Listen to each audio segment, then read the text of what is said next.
right, so I got Mary Beth Bailey here tonight, and the conversation is going to be about why pot shouldn't be legal, and I threw it up on social media. I was really happy to have a bunch of responders besides you, but you were the first one, and like I said, it wasn't bad. You were cute, so it was nice. So I decided to talk to you and sent you a message, and then we talked on the phone, and I was surprised to. You were like, I think that you were the perfect candidate to talk to because you weren't somebody who. You've never done pot. You've never smoked pot. Never. Right, and you've never done anything else either except for no some drugs, right, no some smoking, alcohol. no coffee. Right. Just a little alcohol. Now, is Bailey the maiden name? Yes. Okay, so yeah, I mean, you can't be a Bailey and not have some alcohol. Well, my father is he does not drink, and No. he does not appreciate his children or his grandchildren drinking. He was both my parents were raised by alcoholic. Yeah, that'll do it. Right. So it does run in the family, and it was something that was very much instilled into our lives that we should not drink, and there was no question about absolutely no drugs. I mean, I'm Irish Catholic. Yeah, I was raised in a, very, very, very tight family, and we just didn't do it. And I mean, when we did have alcohol, my mom used to be. My mom, if anybody was going to drink with me, it would have been my mom. Right. Okay. But she smoked, and and she died from non-small cell lung cancer. Wow. And I watched her die. I watched my grandma progress when I was 16. She had. But your parents smoked, and you never. No, my dad didn't. My mother. Your mom did. And my mom was the opposite. My dad did. My mom, well, my mom didn't, except for after sex, I guess. And then we found that out the hard way. There you go. There's other things to do after sex, though. we would find a pack of cigarettes in my mom's dresser. Oh, wow. And my parents made some weird excuses for years, like, that, like, that. And it was a different, my dad smoked Marlboro Reds. Oh, my mom did too. Okay, right. So it was some different brand that was there. And we never, we were little kids. We never figured it for anything. And I think somebody found it my mom told my sister to go get a brush or something out of the drawer, and it was in the junk drawer in her room. And what are these cigarettes doing here? And those are just old, and I don't know. I don't think from the 70s or whatever. But and my best friend is the same way. We both were raised with. You had cigarettes in the house, and you never ever even just tried a cigarette. No. Wow. And neither did my sisters or my brother. I was smoking cigarettes in 5th grade. No. It just was disgusting. And it's still to me, right. I mean, and I think my mom never ever said don't smoke. She just would say don't do what I'm doing.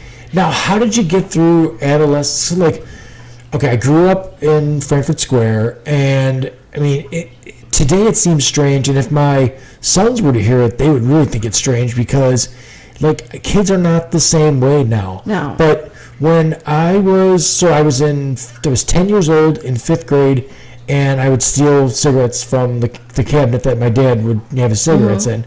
And we would smoke cigarettes at my buddy's fort. And we were terrible. We weren't smoking cigarettes, inhaling it. We were just breathing it into our mouth and then blowing out, whatever. We were 10.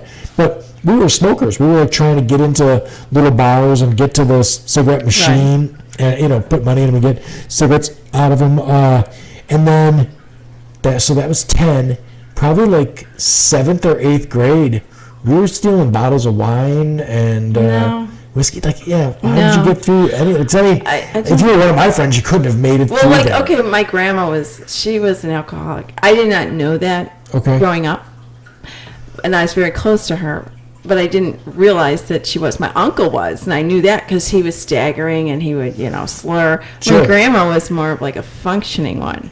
And the stories I heard about my dad's dad, who was, always down at the bar. Yeah. That was just voodoo. But my grandma, she would, if she poured the beer and you get the foam, she'd let us take a sip of that, Yeah. My mom, if she had a whiskey sour, were able to have the fruit off of it or something. Sure. But it was nothing we weren't told never to do it. We were told that what could happen. Sure. And so I think being Irish, I'm a control freak. So I never wanted to be like that. And I just obeyed rules, I guess. I guess I was a geek. Well, I had a guy at carpentry that I worked with that he had never had a drink in his life, and I want to say, might have been his parents or something like that. They were an Irish family, and I think that the dad was an alcoholic, or someone around was a really bad alcoholic, and his straight up reasoning was, I don't want to drink anything because I think I'll probably like it, and then I'll be an alcoholic. I could see that. I think it was the fear of it, like they just kept him away from it. Right. So he never did. I mean, he was a guy that was drinking like 18 Cokes a day, which, I mean, that's really bad for you, I'm too. not going to be, little Miss Goody Two-Shoe. When I was in senior year in high school, every weekend I did drink. Yeah, right. But sure. As soon as, I was more into like going to the gym and things, and that puts weight on you. Oh, yeah, right. So I was like, I put some weight on. Oh, so you were just conscious of like. I was very conscious. I played softball, I was a cheerleader, played volleyball. Right. I'm so aggravated with. I see, young people now, and they've got like I'm like, oh my God, the yoga pants, sweetie. Like, there's nothing that's a mystery what's going on down there. Exactly. Then they have that. They have that. They a Gap shirt on. It went down to her knees. I'm like, you don't know what's going on until she takes it off. Exactly. But I mean, my mom would say, and she would say certain things like, you get one shot with your body, don't ruin it. Yeah, things like that. And to watch her, she was very, very tiny, but I never realized how she could gain weight until she had cancer and she had to come off the cigarettes and she started to put weight on. She wasn't heavy or anything, but it was different to see her with a chubby face. So now that would lead me into the conversation that we're having about the marijuana stuff. Like, in my view, drinking is far worse for your body health-wise than it is. And the few times that I've partaken, like, we were, oh God, it was a long time ago, but we were snowboarding, and I mean, I got like way too high, and I was like, I'm gonna so pay for this tomorrow. I woke up and I'm like, I'm straight fine. Like, there's not a problem here at all, and I was expecting to have like a real problem. The worst thing that had going on was my stomach was killing me from laughing so hard the night before. I got like an ab workout out of the situation. Oh, there you go. So like, but I wasn't like at all. I think I was a little. And then another time, somebody gave me an edible, and I ate way too much of that, and I was stoned for like 4 days. Like, I was like, oh my God. 2 days later, I'm still like, I'm not right yet. Like, something's not exactly right. But as far as physical effects, like, you're not going to ruin your liver. You're not going to, like, you know. Right, but you can, if you smoke it, it's pretty much the same as smoking a cigarette. I mean, there's chemicals in it. Now, if you got the natural thing, I understand that's different, but things are different than when we were growing up. Absolutely. Kids are putting other things in it, and they're mixing it with other drugs. Well, just the way they're genetically engineered. So, like, we talked on the phone, and some of the stuff that I kind of, like, agree with, or, like, there's never been somebody who's OD'd on THC, right? There's never been someone that's died of that. But I don't know if that's going to always hold true, because when we were kids, if you got pot, it had 17% THC in it. Now you can get stuff that's 48% THC. Right. And you don't know how your body's going to react to anything. Anything foreign in your body, even alcohol poisoning, people die from that. You know? I just don't know if they're ever going to get to a point where something's got so much THC that somebody could go into a coma, or I know that you can take enough THC to have it turn into a psychedelic, where you're like tripping as far as that goes. The thing is that, okay, you're tripping, but you don't know what you're going to do. You know, you just like some people can get in a car and think they can drive, and they end up killing people, from drinking. Yeah. But they knew, that they thought that they could do it, but they didn't. The same thing with pot. You don't know how you're going to react. I think pot's more of a accident in slow motion, where I would say the danger is if you're like a regular pot smoker, you could wake up 20 years later and be like, what the fuck did I just do with my entire life? Well, no, I never did that kind of stuff because I didn't want to be somebody's conversation the next day. Yeah. You know what I mean? Did you see Mary Beth doing that? I always want to be the conversation the next day. I do. Did you see a guy who did? Yeah, that was my goal. Right? Did not. There's that Catholic upbringing. You do not. There was a reason I had a 12-inch white mohawk in high school, is because I wanted to be the scene. But so like I'm gonna have a guy on who's gonna talk about. I got a guy that I talked to that wants. I don't know what he knows exactly. I'm gonna find out. But he's been smoking since he was like 14, and he's in his 40s. But do you ever hear about these people? Like, I remember one guy I used to hang around with. His dad drank every day, lived to 90 years old. No problems with your liver. They said that Dick Clark said that his longevity was on whiskey. Exactly. I mean, you get that, but you don't know. You know, assuming in my family, it would not be very welcome to be drinking like that. Well, I think there's too many variables to like contribute, or say that the reason that I live so long, or like Dick Clark. He was a guy that lived a real long time and looked good for a very, very long time. He was like, 70 and still looked like he was a young man until he had a stroke. And then he was like, on Hartford Fair practice. And he still insisted on being on the, But take a look at Willie Nelson. I mean, right. And my son was talking to me about him today. And what's wrong with Willie Nelson? Okay, Willie Nelson, I mean, take a look at him. There's so much going on there, But my son's like, look at how long he's lived, and and I. How old is Willie Nelson? I just looked that up. I think he's in his 80s. I can find out here real quick. Anyway, he had to stop smoking. How old is Willie Nelson? 86 years old. 86. That's pretty good. Yeah, That's pretty good. He's also done a lot more than just pot. That's what my son keeps telling me. Sure. And I'm like, but. Well, he's not the one. Keith Richards. Oh, I know. That guy's got some preservatives in him for sure. Yeah, have you ever seen interviews with him? He is a riot. Oh my God. He's got to be like close to 80, and he'll be like at a press conference talking about a tour, and he's like, "Where are the girls?" See? And I'm like, really, man? I'm right on. Well, the thing is, there's pros and cons to everything. And, I did a lot of reading on it. I did a lot of talking to people. Okay. I had a really good conversation with a truck driver today in my work the transportation manager. So you told me you were on a podcast tonight? I did. Yeah. And the truck driver said he's got a CDL. So he is held in federal regulations. Okay, sure. As commercial truck driver. Right. Sure. So he said he does smoke pot. He said he used to smoke a lot way back when, but there's still. It's not so much I disagree that it shouldn't be legal. It's just there's not enough. There's so many it's like such a black and white. Now, what about? So there's a difference between. I got a guy that's going to come out and talk about pot itself, like the different strands of pot, what pot does, eating it versus smoking it, vaping it, like all that. He's going to talk about all that stuff. See, then vaping, I think, is worse. Oh, God, I don't know. That's another. So my son did say that today. He said that it's worse? He did say it was worse because they put other things in it. Right. Well, so I see this stuff on social media with the vaping posts where guys got bubble lung or all this other crazy stuff going on. Yeah, that was really weird. When I talked to him, he said, "Mom, it's not the vaping, it's what's in the vape." Okay, well, and I don't know if that's true, but I could see that being true. I made a comment on a post that was like, this is the dumbest thing ever. Why are you doing that? If it's bad for you, then like the smoking cigarettes. I always thought when I see somebody. And, someone will take offense because we all get offended nowadays about everything. But when I see somebody that's smoking, if I pull up to a stoplight and there's a woman there and she's got a cigarette in her hand, I look at her and immediately go, oh, you make bad decisions. Right. And when you look at somebody who's smoking pot, way back in the 80s, when I was in high school, you were a stoner, a druggie, sure.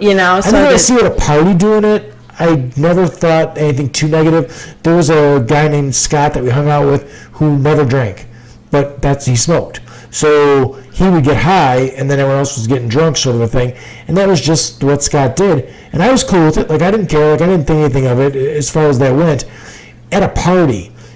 But then when I got older, I started meeting people who wake and bake, where they wake up in the morning, get high, go to work, then get high again, or get high at lunch or whatever like that. So, like, their existence is a high one, like, all the time.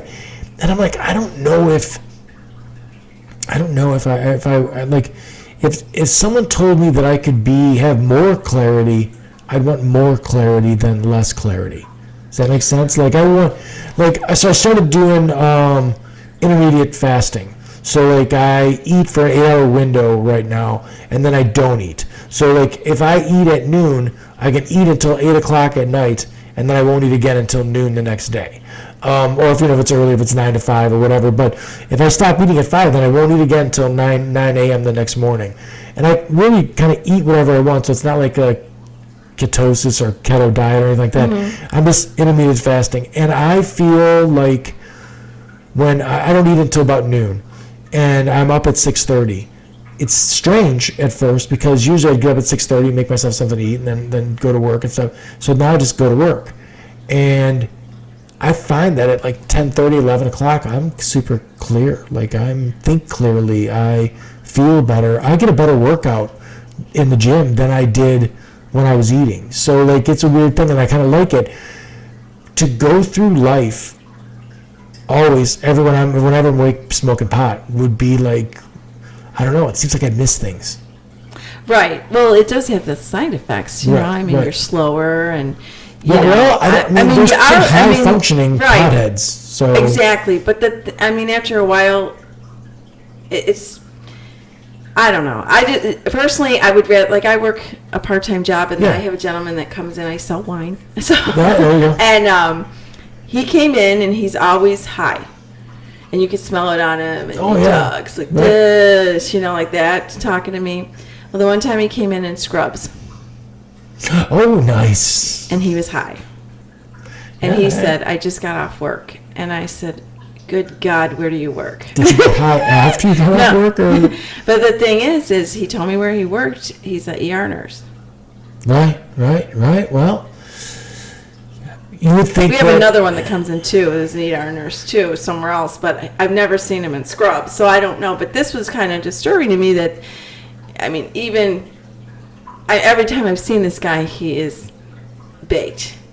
And then he goes and gets in the car, and he's shaking, and he's dropped bottles in the store and things like that. But, I mean, he's not the first one to do it. Of course, there are people who don't, that I don't think are, that drop bottles. If I saw that going, I would be like, oh, but I was like, I was a little disturbed that I think there should be some sort of regulation. You would think that the minute that something went down at work in an ER, that everyone involved would get drug tested. Like the minute that they cut off the wrong limb, or they did something stupid in an ER, that everyone involved. Well, the thing is, I mean, I had a conversation with my son again. There are functioning alcoholics. There are functioning pot smokers, I'm sure. Yeah, so but the thing is that stays in your system. There's really no, as far as when I've been talking and what I've been reading, there are no rules as far as how they're going to go about, like when you get pulled over for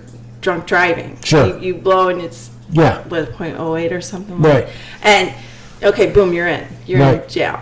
What is the protocol from what I've heard today? I don't know because I haven't been reading that far much up into it. That it's going to take 5 hours to get the result back.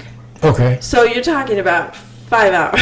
Yeah, so are you going to sit in the cell? Well, you can't pass a sobriety test and they don't let you drive off. Right. So you're going to, it's just for 5 hours. you have to but wait. what did you read? What's the test?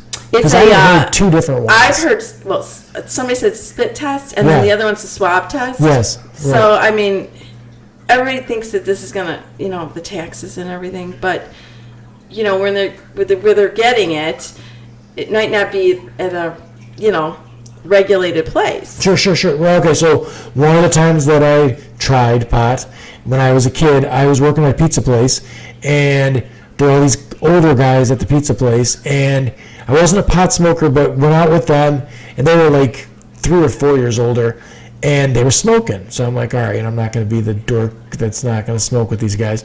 So I took a hit, and I was like, oh my God, what am I smoking? It tasted like I was smoking a Bic pen that someone lit on fire. It was like rubber. It's disgusting. It was disgusting. It was so gross tasting. But I inhaled it, and I'm sitting there, and I'm like, oh, it was terrible. And they're like, yeah, and they just kept smoking, and I just smoked some more. Then they explained to me that it was dipped in formaldehyde. See? And I ended up, for the rest of the evening, having a conversation with a knight on a horse in a photograph, or a painting that was on the wall. The rest of the evening, me and the knight talked, and then I woke up the next day my dad had an apartment in the apartment buildings in the square, I was in the wrong apartment building in the hallway, possibly knocking on a door all night, like, let me in. And you don't remember? No, I just woke up and I'm like, looked at the floor and I'm like, this is not the carpeting that was here before. And then got outside and like, oh, I'm 3 buildings off. Right. So yeah, it was bad. But I didn't know that's what they had given me, and I was a younger kid, and kind of not good. But that's the problem to me. I'm is sure that that I mean, today. you mix it. Yep. You don't know what's going to happen, and who knows? You might have driven that way. And you well, that night I remember. wasn't driving. I think I was like 15. But no, you definitely could do that, and I think that. I didn't look it up, but was there an increase in Colorado or anything like that when they've legalized it in those states? Yeah, well, I read that today, and there is an increase with fatalities. Sure. You know, you would think that there'd have to be now that it's legal. I mean, I don't know. I don't know about you, but I've been, listening to the news and listening to the radio, and all I hear about is how you can go get a medical marijuana card that'll enable you to grow it. Yeah. I hear that commercial and I think all the time now. I think there's a difference between, so like we've got guns and stuff like that, and I had heard something about a Ford card, but I think that was proven wrong. But I think that once you have a medical marijuana card, there's certain downside to having a medical marijuana card. I'm not a smoker, so it doesn't matter to me anyway. But right, if you have that card, it's supposed to be tax free. Like that you don't pay taxes on when you buy it. But you have to be, I think you have to be like regulated on what kind that you get. My daughter has IBS. She has one. Yeah. But I've always asked her, I'm not, there's other ways. To me, I mean, there's other ways. I struggle with anxiety and a little bit of depression, and there's other ways I get rid of it. Like? Working out. Yeah, sure. Working out. So what do you do for that? What do you do for working out? Just light weights, a little cardio here and there. So some running. Yeah, I mean, just anything to build up the endorphins. Right. And then, I was on some antidepressant medication 10 years ago when my mother passed because it was rough. But since then, it's diminished. And now, how is that? I've never had an antidepressant. Okay, it is. Like I was on, they put me on Lexapro, and you literally probably could have lit my hand on fire, and I'd be fine with it. So I can only imagine what it would be like to be high. I don't know. So I've never had an antidepressant. So quick. But like I had a pinched nerve like a couple months ago in my neck. I was lifting weights and something pinched, and it was bad. Like my entire arm was killing me. It was just bad. I mean, I was like went to get an MRI to see if I really jacked something up, and.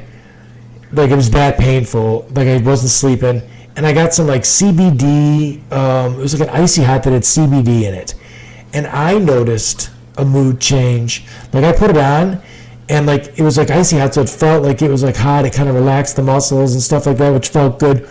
But then like maybe 2 hours into it, I'm like, I'm a little happier than I'm supposed to be. Like I feel a little bit happier, which I can't even imagine with an antidepressant. Like that's got to be like. I mean It's all about like what works with your system. That obviously was not for me, so I did find something that worked with me. It went down in dosage. I did a little counseling. Just a lot of soul searching. I worked with them myself. I was curious about that stuff too. Like, how did you like that? Like so when I broke my neck, they set me up with a guy because they're afraid that everyone's gonna want to kill themselves or anything like that. And what's funny is they set you up for like a month and a half for somebody, and then it's like, you're good, and they let you go. And I'm like, I could have faked it for that long. But like, so you went to therapy? Yes. And how did you? I think that I did fine. I think there was a stigma with that a long time ago. I think it's terrible. Like, I think it's a terrible stigma. I think that more people should probably.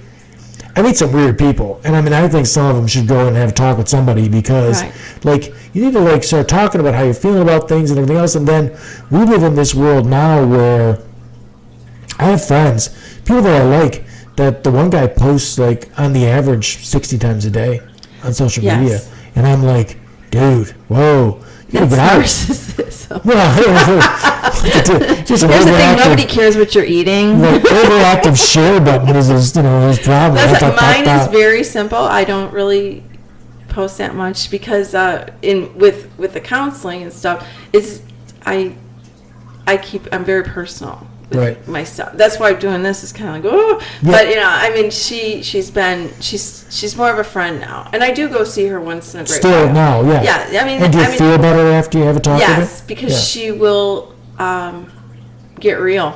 She just gets real with me, and it's fine. Things are better. I mean, I went through a divorce after my mom died, the whole thing.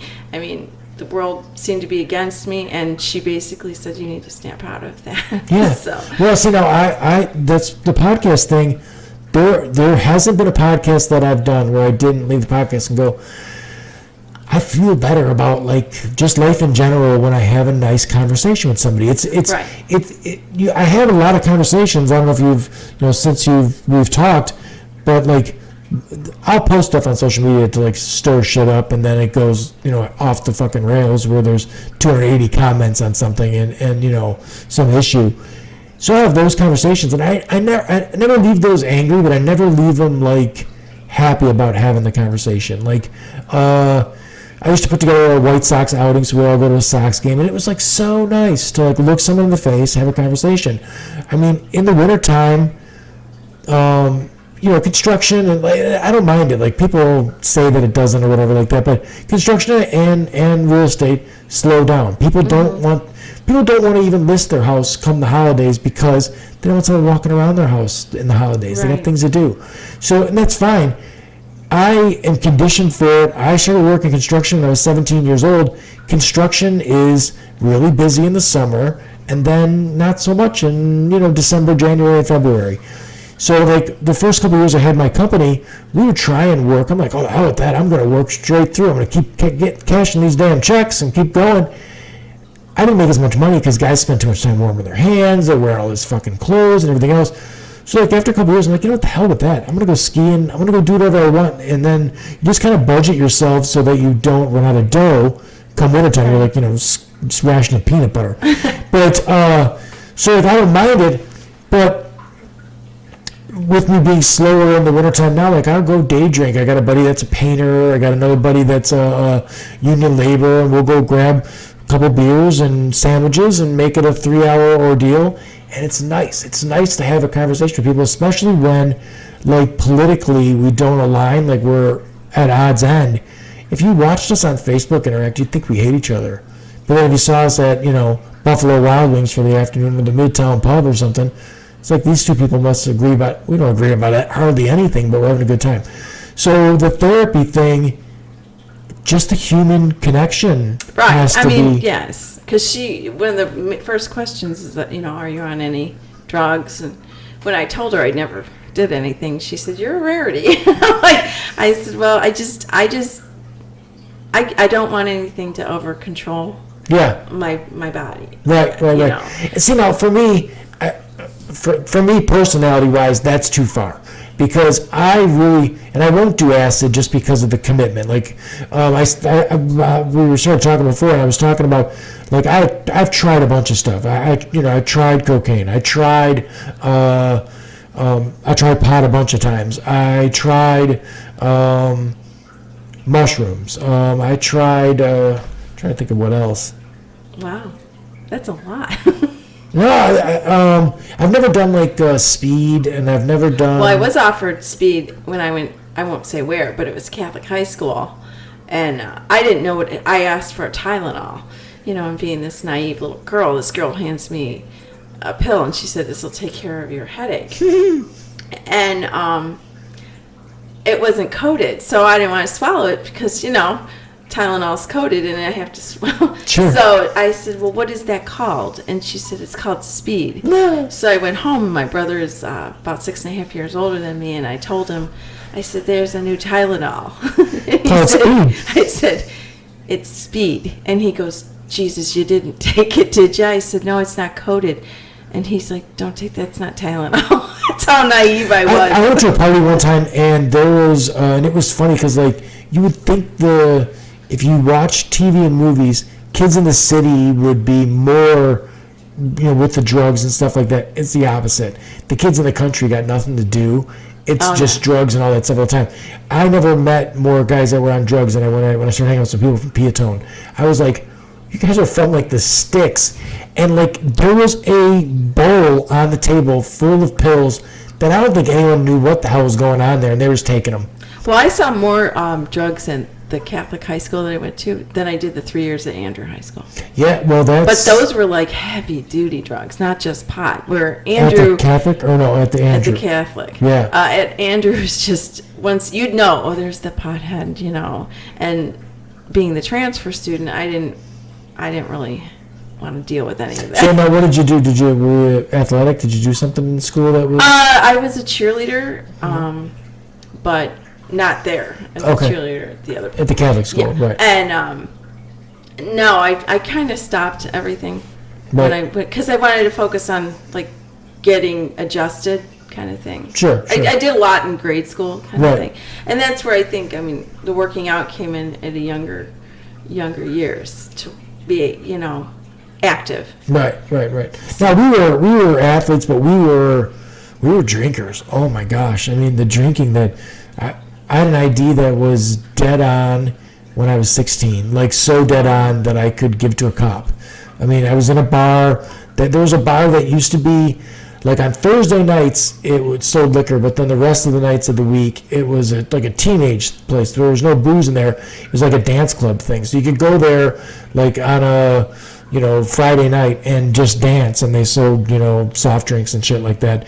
But then one night a week, it was a bar. Can't remember what it was called, but it turned into like some kind of strip club or something like that. Crazy Rock? Might have been Crazy Rock, yeah. So like there was a big balcony around Yes, it, right? yes. Okay. So we were in there on a Thursday night, and the cops came in, and pretty much the whole crowd in there was underaged, but it was because the door didn't care.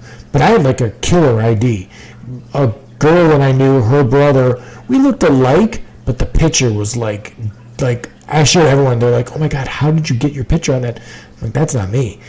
So the cop came, and I'm like, "Boom, there you go." And he looked at it, he goes, "All right, have a nice night." And he just kept walking, like that I was totally good.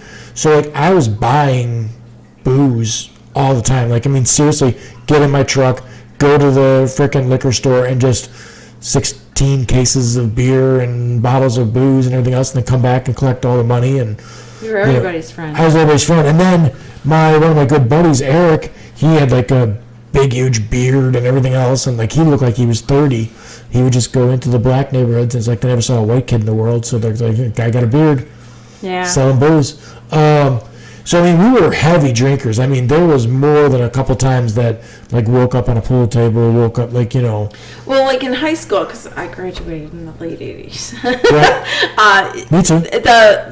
The stoners only smoked pot. They didn't do anything else besides that you knew of. And you Yeah. just, I mean, there was just, it was just like Breakfast Club. You know, everybody has their clique. Yeah. And now, I mean, nowadays, anybody could be doing it.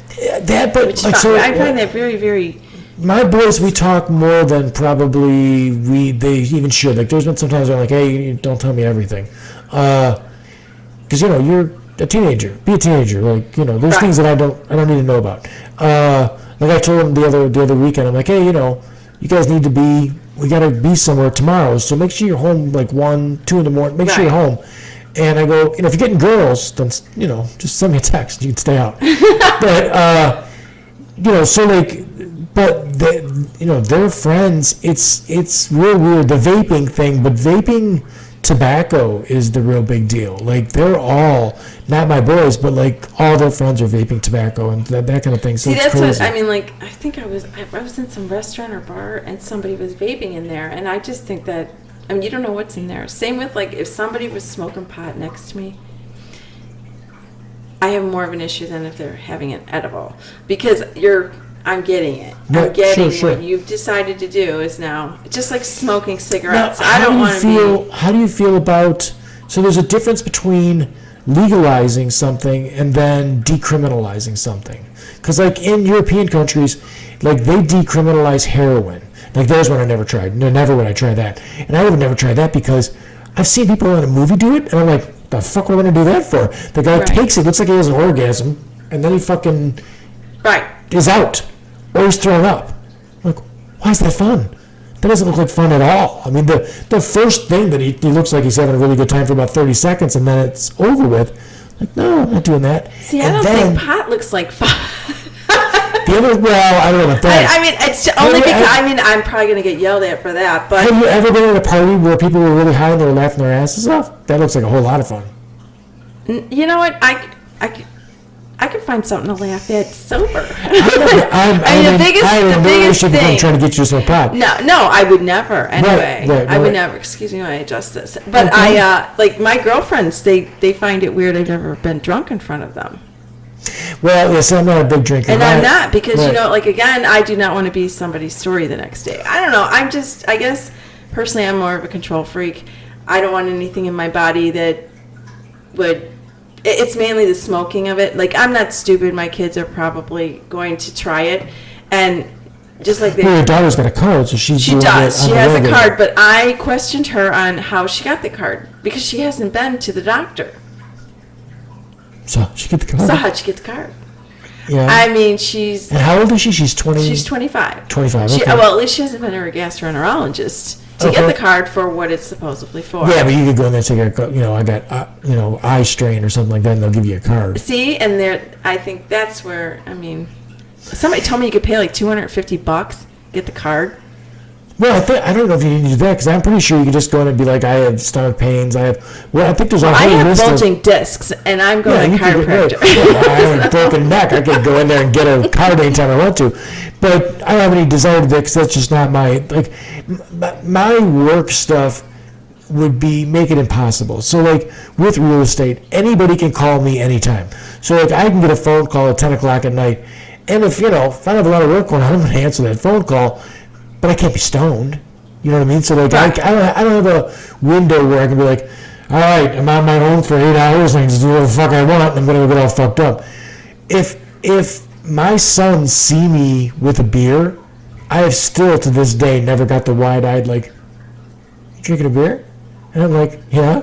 Because they don't see me drinking beer that often. I'll go out for beers with a friend or something like that. I just don't do it in front of my sons. But if we're here, we've got people over and I've got a beer in my hand, they're like, it's so weird to see you with it. I'm like, yeah, because that's not. But on the flip side of that, I'm like, you want some? And they're like, no. I'm like, yeah, try it. And then they'll take a sip of a Guinness or something like that. And they're like, that's all right. See, yeah, I let my son, I'm like, I don't want it to be a taboo. I don't want it to be something that you. No, and I think as with anything, conversations are key to this. The real interesting thing with you is that your kids probably do, or most likely your daughter does, because she's got the card. I mean, obviously you would get the card if you didn't. And you don't have you have a problem with you doing it. No, I have a problem with her doing it. Oh, you do? I do. I mean, I don't think, now she's suffering with high blood pressure, but I don't think, she was diagnosed at 9 with Crohn's.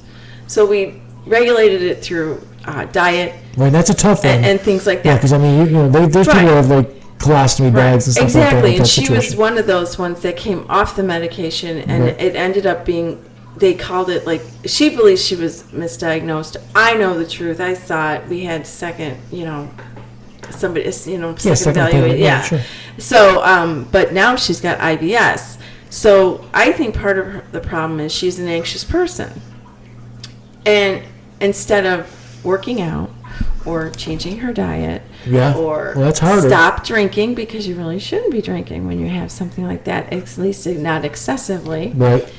But to tell a 21, 22, 23-year-old they shouldn't be doing that, you don't know anything, or I watch, so she's chosen to do an edible. So I just feel that there's other ways she could work through her stomach issues or her high blood pressure rather than just a pop of a gummy. Yeah. I have told her that I did not want her to smoke because of the history in my family. Yeah. But I'm not stupid, and she's probably smoked it, I'm sure. But I mean, I just wouldn't want her to do it all the time. But she is 25 years old. She is entitled to her opinion and the way she treats her body, whatever. I just think that. Yeah, you said this would be a bad day if you really come down hard. I mean, I'm anxious, so I'm just going to pop this edible. You haven't tried everything yet. Just like the oils, Yeah. There's also natural oils that can help you with that. Yeah. I don't know. I think that there's alternate ways to do it Sure. naturally rather than to put something Absolutely. in your No, I body get it. I get it. that I mean, is- I would choose myself to do the workout way. You know what I mean? Like as far as I Right. went before my injury, I was running 5 miles 2 or 3 days a week, and then I'll still even in the chair go get 10 miles. Pushing the chair because Right. man, I do the 10 miles because like I can't go super fast, so it takes a couple hours to get the 10 miles in. But I feel like I get some cardio out of the situation. And I think now, like, even talking to my son, 19, January 1, I'm like, do you understand you're 19? You won't even be able to buy it. Yeah, but all he's got to do is get around the age, which Exactly. But he doesn't even want a fake ID to drink. Yeah. I mean, people So are how do you offered think it. that'll go? Like, because it to me, there's a certain. It goes back to the way that they've raised the THC in it so much. Like pot's not pot like it was. No, it's not like it was when we were. And I mean, like I've had conversations with my sons about porn because that's another one. When I was a kid, boy, you had to work to get porn. Like you had to go steal your dad's porn. You had to go. Right. I mean, Playboy. That's not even Now porn. it's on. Now porn's everywhere. Right, they're looking at it on their phone, and so like I've had to have conversation. Guys are dumb. Oh my god, grown ass men. You don't have to tell me that. Yes, I know. But grown ass men are fucking stupid, and they, they're watching. Let me ask you a funny question. I won't know you that well. Haven't met you, but do you watch any porn? Not lately. Hey, yes, I have. Okay. Yes. Have you in the recent, like since it's been like everywhere? Because. No. Oh, it's weird. Like, I'm 38 years old. I watch a little porn, and it's like a combination of wonderful and awful all at the same time. Well, they never. I mean, really, was there ever really a good porn? I mean, like as far as like, there's some good porn, but there's also like really most of it's like a letdown as far as from the real thing. But there's all the porn now is all taboo porn. It's all my stepsister or my stepmom or like. Yes. Seriously? Seriously. It's like so like, oh my God, why is this all like this?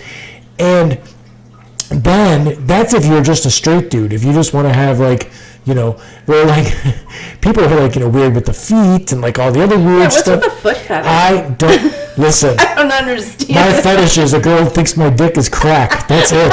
That's my fetish. I have no other. I don't need nothing else. A girl's a stick. No, can't do that. So like.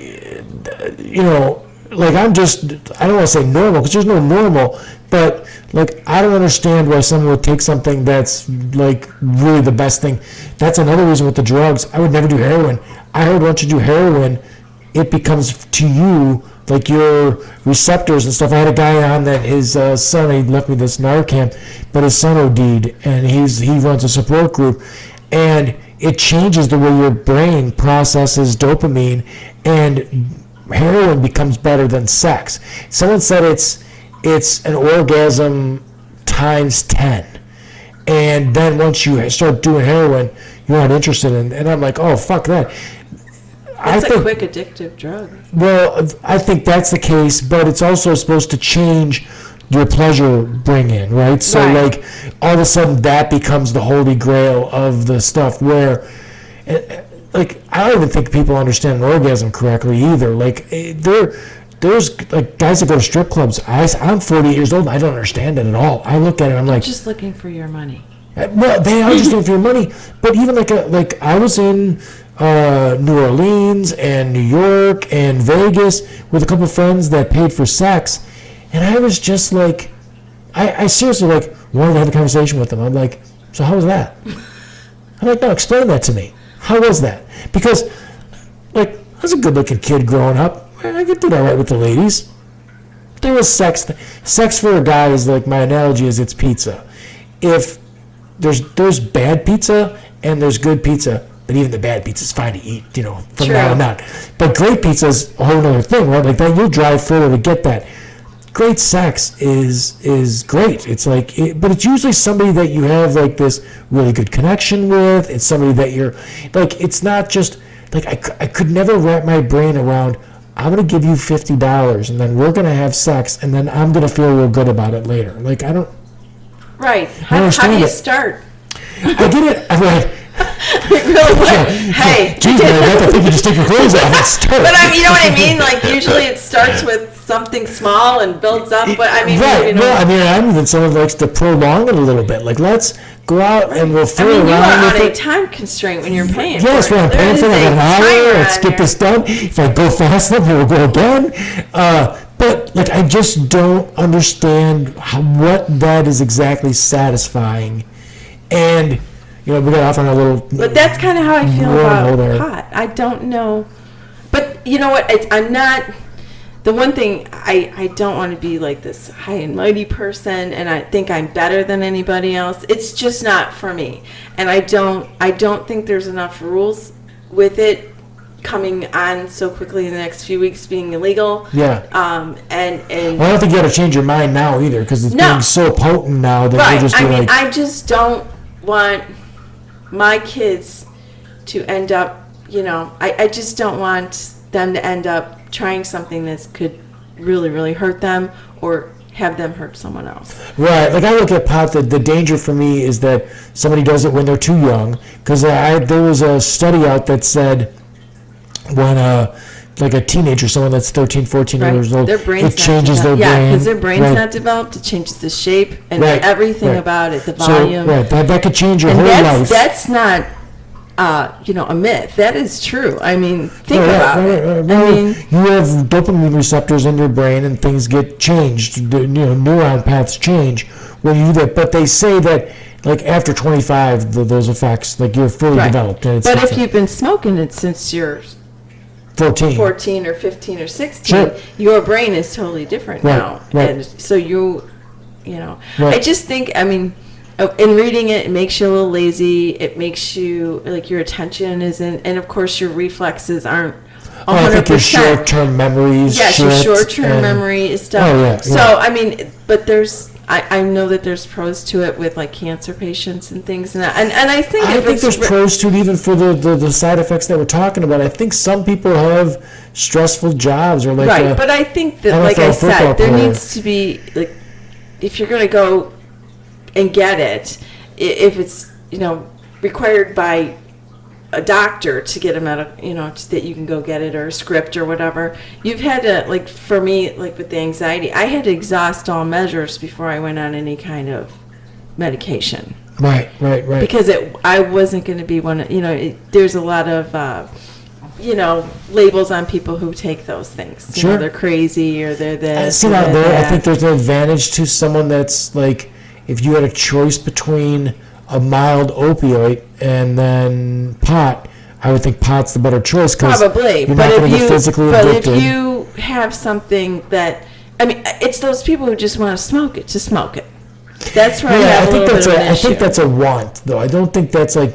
I believe the way that the opioid thing was explained to me is that most people that are junkies on an opioid don't do the opioid to get high anymore. They do it to get straight because they feel sick all the time without it. Where I know marijuana is not like that. I think it's a real anxiety drug. I think there's a lot of people that socially can't operate. Like, there's some people that couldn't sit down and have a conversation like we're having because they couldn't look each other in the eye. They're just Right. not good at that. But they go to pot and they are like Right. socially lubricated. They can, you know. But if you were going out with someone and they had to be high to talk to you, is that something that you're... Well, no, but I guess, like, I think that a therapy or something like that would be a good idea for those people because they're socially awkward, right? There's Right. something that's going on with them. The other thing is that there's a lot of people that won't engage socially without. There's people out there that are married that don't have sex unless they have a bottle of wine. True. So I mean, you know, there's everyone has their thing, and I think in moderation you can definitely like. It could definitely be okay. I think the pot thing though, like I said, I'm in the position right here on this conversation where I'm going to take devil's advocate and take The only thing, I mean, okay, let's take another view here. Okay, now supposedly you're not allowed to smoke it outside, like in public, correct? Right. What I saw was that in Chicago they were saying that you're not allowed to smoke it on your porch. Okay. Because your neighbor could get it. Sort of a thing. But it's going to stink. Right. No matter what. And you know Sure. there's always an overlook of something, and that probably. I smell it in public all the time. I know, and it's going to get worse. I mean, Oh you go my to gosh, any yeah. concert, it's like Jiminy. It's like, come on, you go in the Yeah. bathroom, and you're Yeah. just.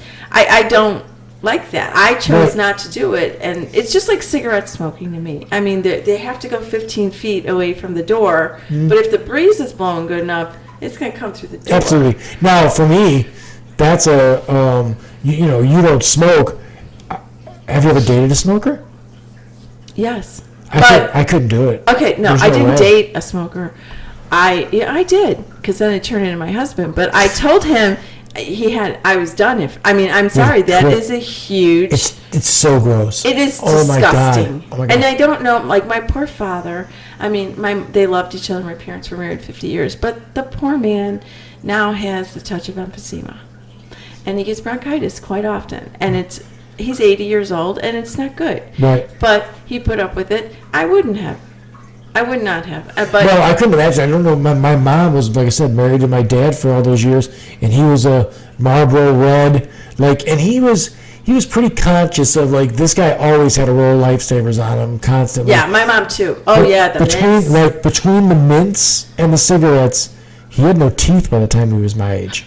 How about when they'd smoke with the windows open in the car? Oh my God! I thought that's- you were gonna die. That's still gonna be worse than the guy that, like, what was that, the Donnie Brasco movie where Pacino smoked with the window shut?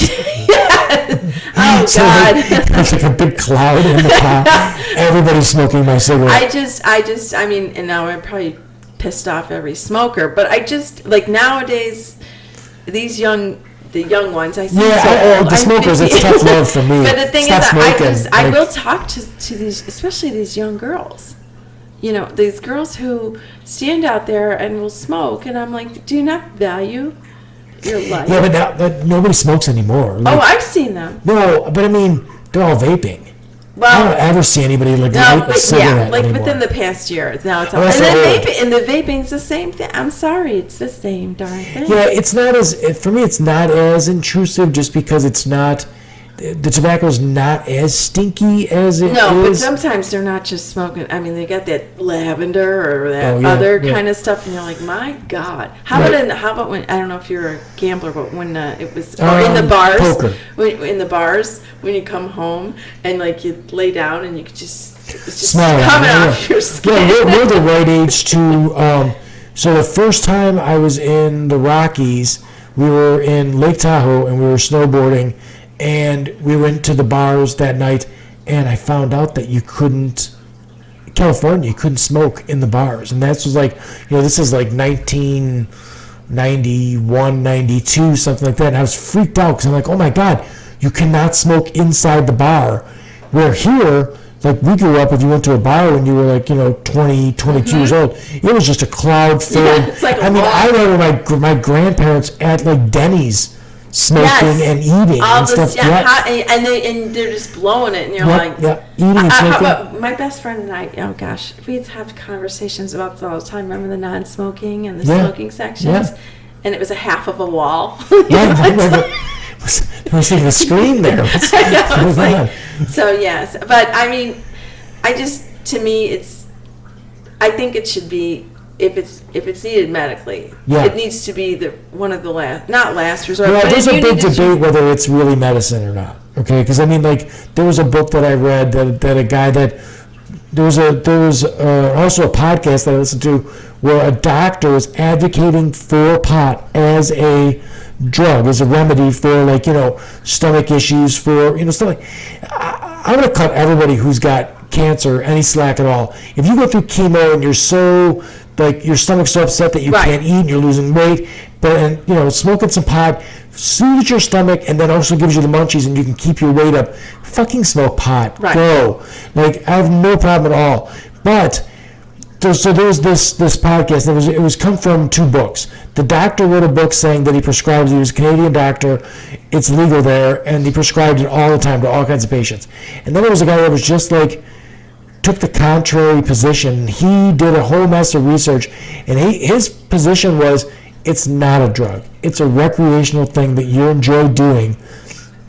It soothes your stomach. It makes you feel better. It's a social lubricant. but it's not a drug. It's not something that someone's going to take for their blood pressure or all this other stuff. And that was his position. Now, I don't know either, like, which is right, but I think some people take it way too far to, like, it's the cure-all for everything, when really what they want to do is get a little high. Right. Just it's how you're doing it. Yeah. I mean, and there's so many other, like, just the whole driving with it, just like alcohol. But, I was talking to the two guys today, and I said, say you have open alcohol in your car, you get pulled over, boom, you're in trouble. But if you have an edible in the car, how are they going to know it's an edible? Yeah, right. Well, okay, now, so I have no idea, and I have no idea how they're going to test you and then find out. So, like, the alcohol thing, you blow in there, and then they can tell what your blood level is.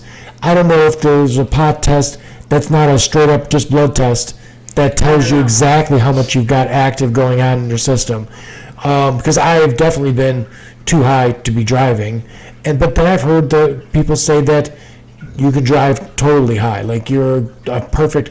But here's the thing: it all depends on you. So here's the weird things with pot, right? So there was a video that was hilarious that was on social media, and it was like, okay, you're trying edibles, and now you're panicking. You're not going to die. No one's died from an edible. And it's like calming you down. So, because the edible that I did too much. And when I did it, I did kind of like, oh shit, I'm going to die. Actually, so it's paranoia that you get, like, right? And then every single thing that I did after eating the edible, I did meticulously. I was like, and then the weird thing with it too is time doesn't go by in the same, like, you'll literally think 2 hours went by, and it's like, oh my God, it's been 4 minutes. See? Like, it's so weird like that. But, so there's people out there that claim that they can drive just fine. So I don't know what that is. We're a social experiment. We're going to find out, right? Because they're going to make it legal, and then we're going to find out. And I think that's when they're going to, they're going to see what exactly happens. I don't know how Colorado is doing it. My sister lives in California, and it's legal there, and she says it's great. It's supposed to be legal in Michigan too now, right? Well, I don't know. I know Wisconsin said just watch yourself at our border. Yeah, right. And same with Indiana. Sure. And I can understand that. They don't want that kind of stuff. I get it. But, I heard that there's like 19 states already. Is that correct? I heard that there's 19. So they're going to try, I guess I don't know. These two guys today had more knowledge than I had ever heard of. Anybody, I brought it up at a lunch table. Yeah. With the women, and nobody wanted to talk about it. Really? Oh, yeah. But dudes will talk all about it, and the one guy goes, "You won't believe how many people here do it." That's just great. I mean, we're working with heavy forklifts. Yeah, sure. And I'm like, really? And he says, "Yeah." At work, they're doing it. Yeah. Well, the one kid got fired for doing it at lunch. I wonder if it's not, because I have people that swear up and down that they are not, like, it doesn't hurt their ability to, and I can't imagine that it doesn't. Here's the thing, it might not hurt their ability, but if you have an accident, like, where's the liability? Like the one driver, he smoked it on his honeymoon, and he went through Colorado, and they got some, and he came back, and 3 days into his back to work, he dropped a forklift. Well, he instantly got taken in to get a drug test. Yeah. It was an accident. He was fine. And he said, if you have that accident and you've had pot, and you have to instantly go to the nearest, immediate care and get tested. Yeah. Even though it's maybe it wasn't his fault, he's still on the line, and he's gonna be liable. He's liable. Right. So there's a difference between decriminalizing and then legalizing. So legalizing is you can just have it, it's illegal, you can have it. Decriminalizing means that, and I think the decriminalizing part, pot not so much, because it doesn't matter. Like, I've never seen anyone that I know of that pot ruined their life. Like, heroin, like, you go for a meth or something like that. Right? Oh, yeah. Like, you see the real funny meme is the one that's got heroin, crack, cocaine, or marijuana, and then burritos or tacos. The guy's just much fatter.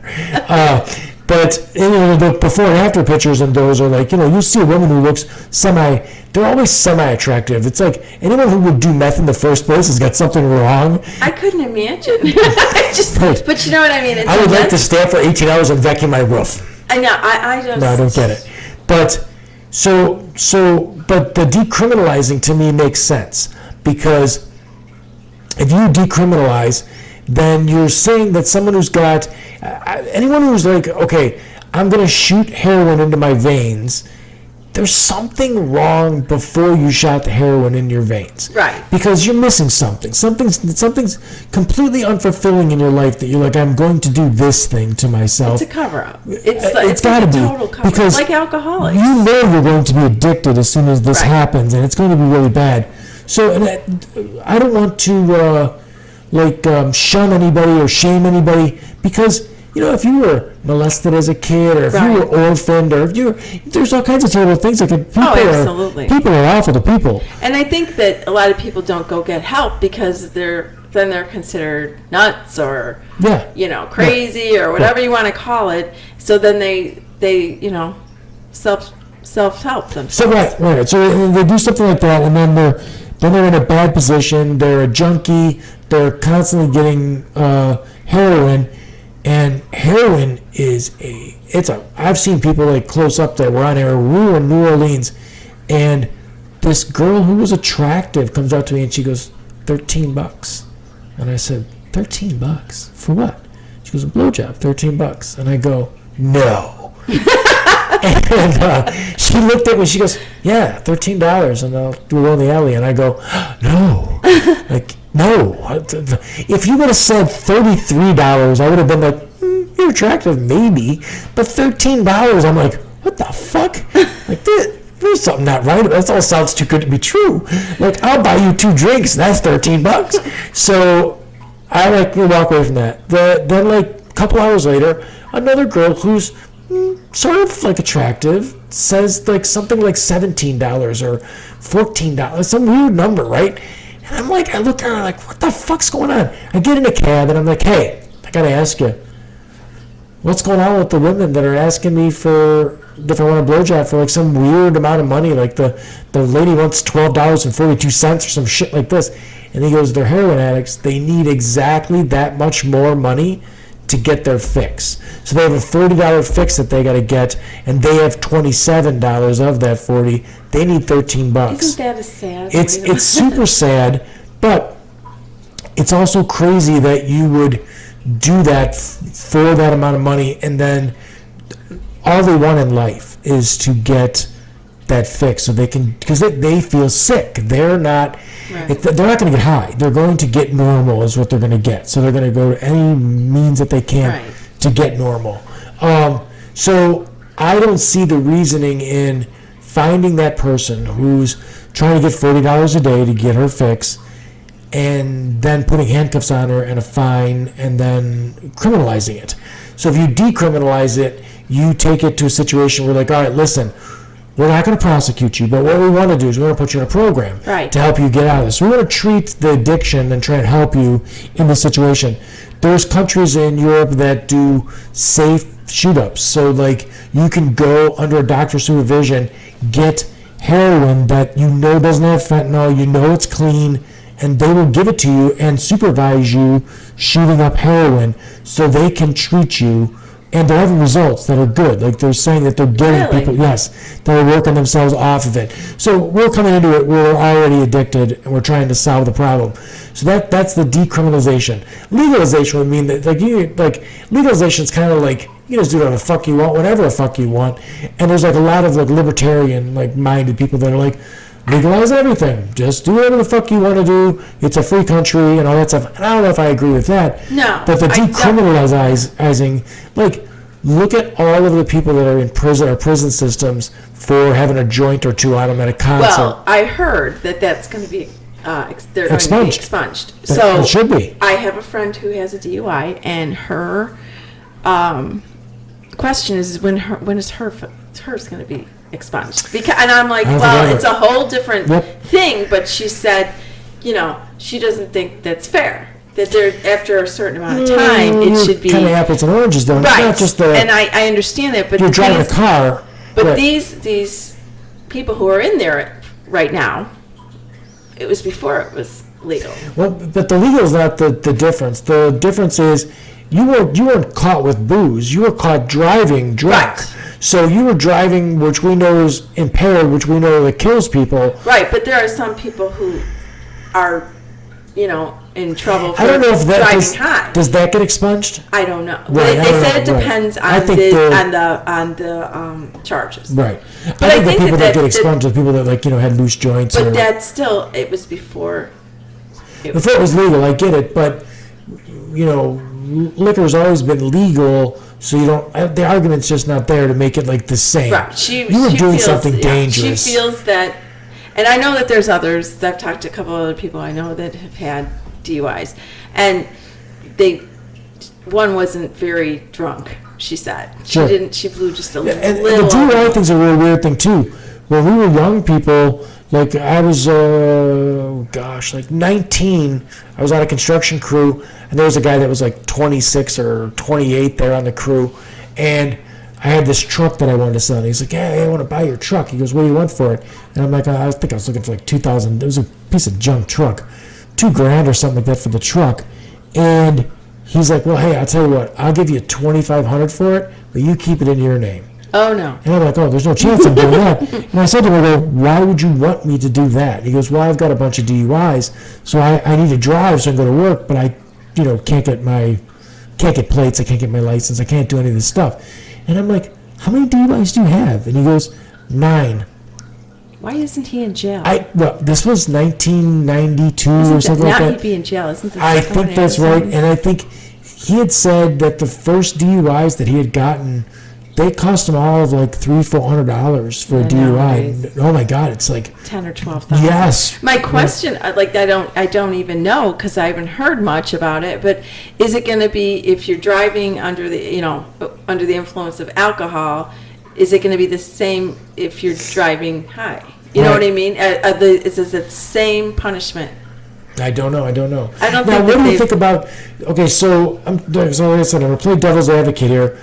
If they legalize it, then it's more regulated than if you buy it, like from some guy on the street corner, right? Like you go to Chicago Heights and you get pot or whatever like that. You're just buying it from a bunch of gangbangers. You don't know what's in that bag. Correct. But if they legalize it and it's from a dispensary, then we do know what's in the bag. Yes, but it's 25% tax. I understand that, but you know what's in the bag, you know what the THC is and everything else. And that's where I was going with the porn thing was, so my sons, I have a conversation with them like, "Hey, you're 18. They've never been with a woman. That's not sex. And I'm telling you right now, that's not fulfilling sex either. I know it is sex. Like there's a penis going in the vagina. That's sex. But it's not what you're looking for. I'm telling you, it's not." And I said, also, do yourself a favor. Don't ever watch this, because I know you're watching it, and then do what you see Right. when you get a girl. Well, when my daughter was 18, she read the 50 Shades of Grey. Yeah, And which I don't even understand. That's one of those things that I don't understand, the quite fetish funny stuff. because like when she was in 7th grade, the teacher told me it doesn't matter what she reads as long as she reads, and she's a huge reader. So she came to me at 18. How old was she? 18. Okay. And she says, 18. "Can I read?" And I thought it was weird she even asked because she's 18. She goes, "Can I read the 50 Shades of Grey?" And I'm just sitting there thinking, I heard it's really Racy. stupid Sure, and yeah, it's yeah. written I wrong can't and even- it's so out there. But then her 7th grade teacher came to mind and I'm like, "Well, you got to read it." And I just told her, similar to what you're saying, is that you can read it, but don't think that this is. Well, so for me, for me personally, my fetish is, like I said, that it's just straight sex. But I like what a woman has going on between her ears more than. I always say stuff like, "Sexy is what sexy does, not what sexy looks like." So, like, if I see a girl that gets dressed up for the Whitesnake concert and she's all whored up, I don't find that The big hair. No, well, I don't care about the big hair. But like, if it's all like out there and I can see it, like that's not sexy. I don't know if she's even. What's sexy is horny. What's sexy is sexy. Like, there's a difference between looking like you're a slut and then being sexy. So there's two different things. So some of that, like the 50 Shades of Grey, that's a situation where it's like bondage and stuff like that, right? Like they're tying each other up. And I think some people feel like that's a taboo of some sort, so then it makes what's going on in between her ears more exciting. Because, like, I think my worst nightmare in sex would be, like, you ever see the movie Fargo? Yes. Okay, and the prostitutes on top of Yes. it. Oh yeah, there we go. I feel you. Bells are ringing. Oh yeah, we're at there. That's, oh my God, fuck that. We're out here fucking, like, she's having no fun at all. Like, this is not, she's not excited. Like, that's what I'm here for. I'm here for this thing where we're both excited, we're both having a good time. And when my sons are exposed to the porn that's on TV, I feel like you're not gonna understand what this is really worth. Like, you're not gonna get the full experience, first off. And second off, don't ever go with a girl that you just got with and call her a dirty little slut or any of that. Like, that's not, listen, 3 or 4 months into it, maybe she's into that and that's all fine and dandy, but you gotta figure that out first. Right. Or like the porn, they're like spitting on each other and hitting each other, and I'm like, none of that is gonna play. Like, don't ever hit a girl. Like, maybe she tells you to grab her a little, like, that's fine. Like, you do whatever gets her off, but don't look at something and think that that's whatever, because, like, you know, that's like thinking that, like, I'm going to be a pizza delivery guy because I'm going to get laid everywhere I go, because that's the old porn, right? Where you show up, it's like, you know, extra sausage and da-da-da. But, so my problem with the new pot is the same as the new porn. That's where I was going with it. I wasn't going to talk about porn. It was, new pot is not like pot was when we, like, you didn't just get a little light-headed and, like, screwy. This is like, holy shit, it's a lot of, and I remember guys when we were younger that were smoking pot and their goal that night was to get so high. Right. Well, now you can get so high off of 3 gummy bears and you're just like fucking out of your mind. So, like, that's my concern. My concern is that somebody decides they can jump off a roof because they can fly. Right. Sort of thing, because it's so much. So, like, you know, like I just met you, I have a whole conversation with porn, but I was trying to correlate the two situations. And I think that's the new porn makes for an unrealistic. I had a buddy of mine who was like, I got a problem with porn. And I go, what's your problem with porn? And he goes, I go, what, is it too wonderful? And he's like, no. He goes, I watch like 8 hours a day of porn. And I'm like, what the fuck are you doing? Like, aren't you chafed after a little bit? What the fuck's wrong with you? And he's like, I don't know, you get in front of the computer and then, I whack off a couple times and I keep looking at it, and before I know it, it's like a gamer. Before he knows it, a whole fucking day has gone by. It's an addiction. But then his problem, I don't know if it's an addiction or not, but his problem is when he, then I pick him up to go out to the bar, he gets a couple drinks in him and he starts acting like the guys in the, you like it. And I'm like, whoa. He thinks every encounter with a woman is going to immediately go to sex. And I'm like, oh, your brain, it's turned to mush. That's not, first off, it's not how it goes. Second off, it's not how it should go. Like, there should be a build-up to opening your Christmas presents. There shouldn't just be, every time you show up at the party, there's Christmas presents. So, like, it's concerning that it ruins people's relationships. It's concerning that, guys are watching porn that there's every woman in there is 28 years old or younger, and then they're a 45-year-old married guy, and they're really let down with the old lady's not keeping it, Right. Oh, dude. Please, if you understood what you're supposed to be doing with this and you weren't watching that, this would be, that the old lady would be a whole great thing going on. So, like, I'm afraid that with the new pot, that it's going to be, if there was a guy that when we were younger that was every day waking and baking and smoking pot, that'd be one thing. But now he's doing it like 5 times as much THC as he was doing before. At the same level. Like, he's still, he's probably still smoking it as the same as when he was younger. But now it's more potent. And that's where I have the issue. They're moving towards legalizing psilocybin, which is the active ingredient in mushrooms. There we go. Right. It's another. Oh my gosh. It's just. I mean, I get it. I get that. We all have one addiction, and mine is chocolate. And yeah, I like some chocolate too. but there should be restrictions on it when it's affecting others' lives. Yes, and you get behind a wheel, or you're in a bar. Let's say I bumped you, and even though it's supposed to make you chill, you may be smoking something that doesn't, and then you're going to get in an altercation with someone. Right. Well, place. And I mean, you don't have what you don't seem to have. I don't know you that well, but an addictive personality, right? So, like, you like chocolate, but looking at you, you don't like chocolate enough that you're 300 pounds. Right. I mean, so, everything in moderation. There are people that like chocolate so much that they're 300 pounds. Exactly. And everything in moderation, I understand all of that, but I hope, because just to listen to younger people here, I think it's more them that are getting excited. Not that the older people are. That it's going to be legal. I wonder how that's going. Yeah, I do wonder how that's going to play out. Like, I wonder how it's going to be when it's like it probably only take 5 or 6 years. Like somebody our age who's been doing it since 30 years ago, they're going to be like, all right, cool. How many people that are our age do you think because we're only a couple of weeks away now from it being legal, right? Mm-hmm. I don't even know, haven't looked into it, how that'll be. Like, I know a lot of townships have decided they don't want to sell it. So they don't want it, like, they don't I don't know any of that. I mean, there hasn't been much. Well, Frankfort just passed a thing in the village saying there would be no pot shops in Frankfort.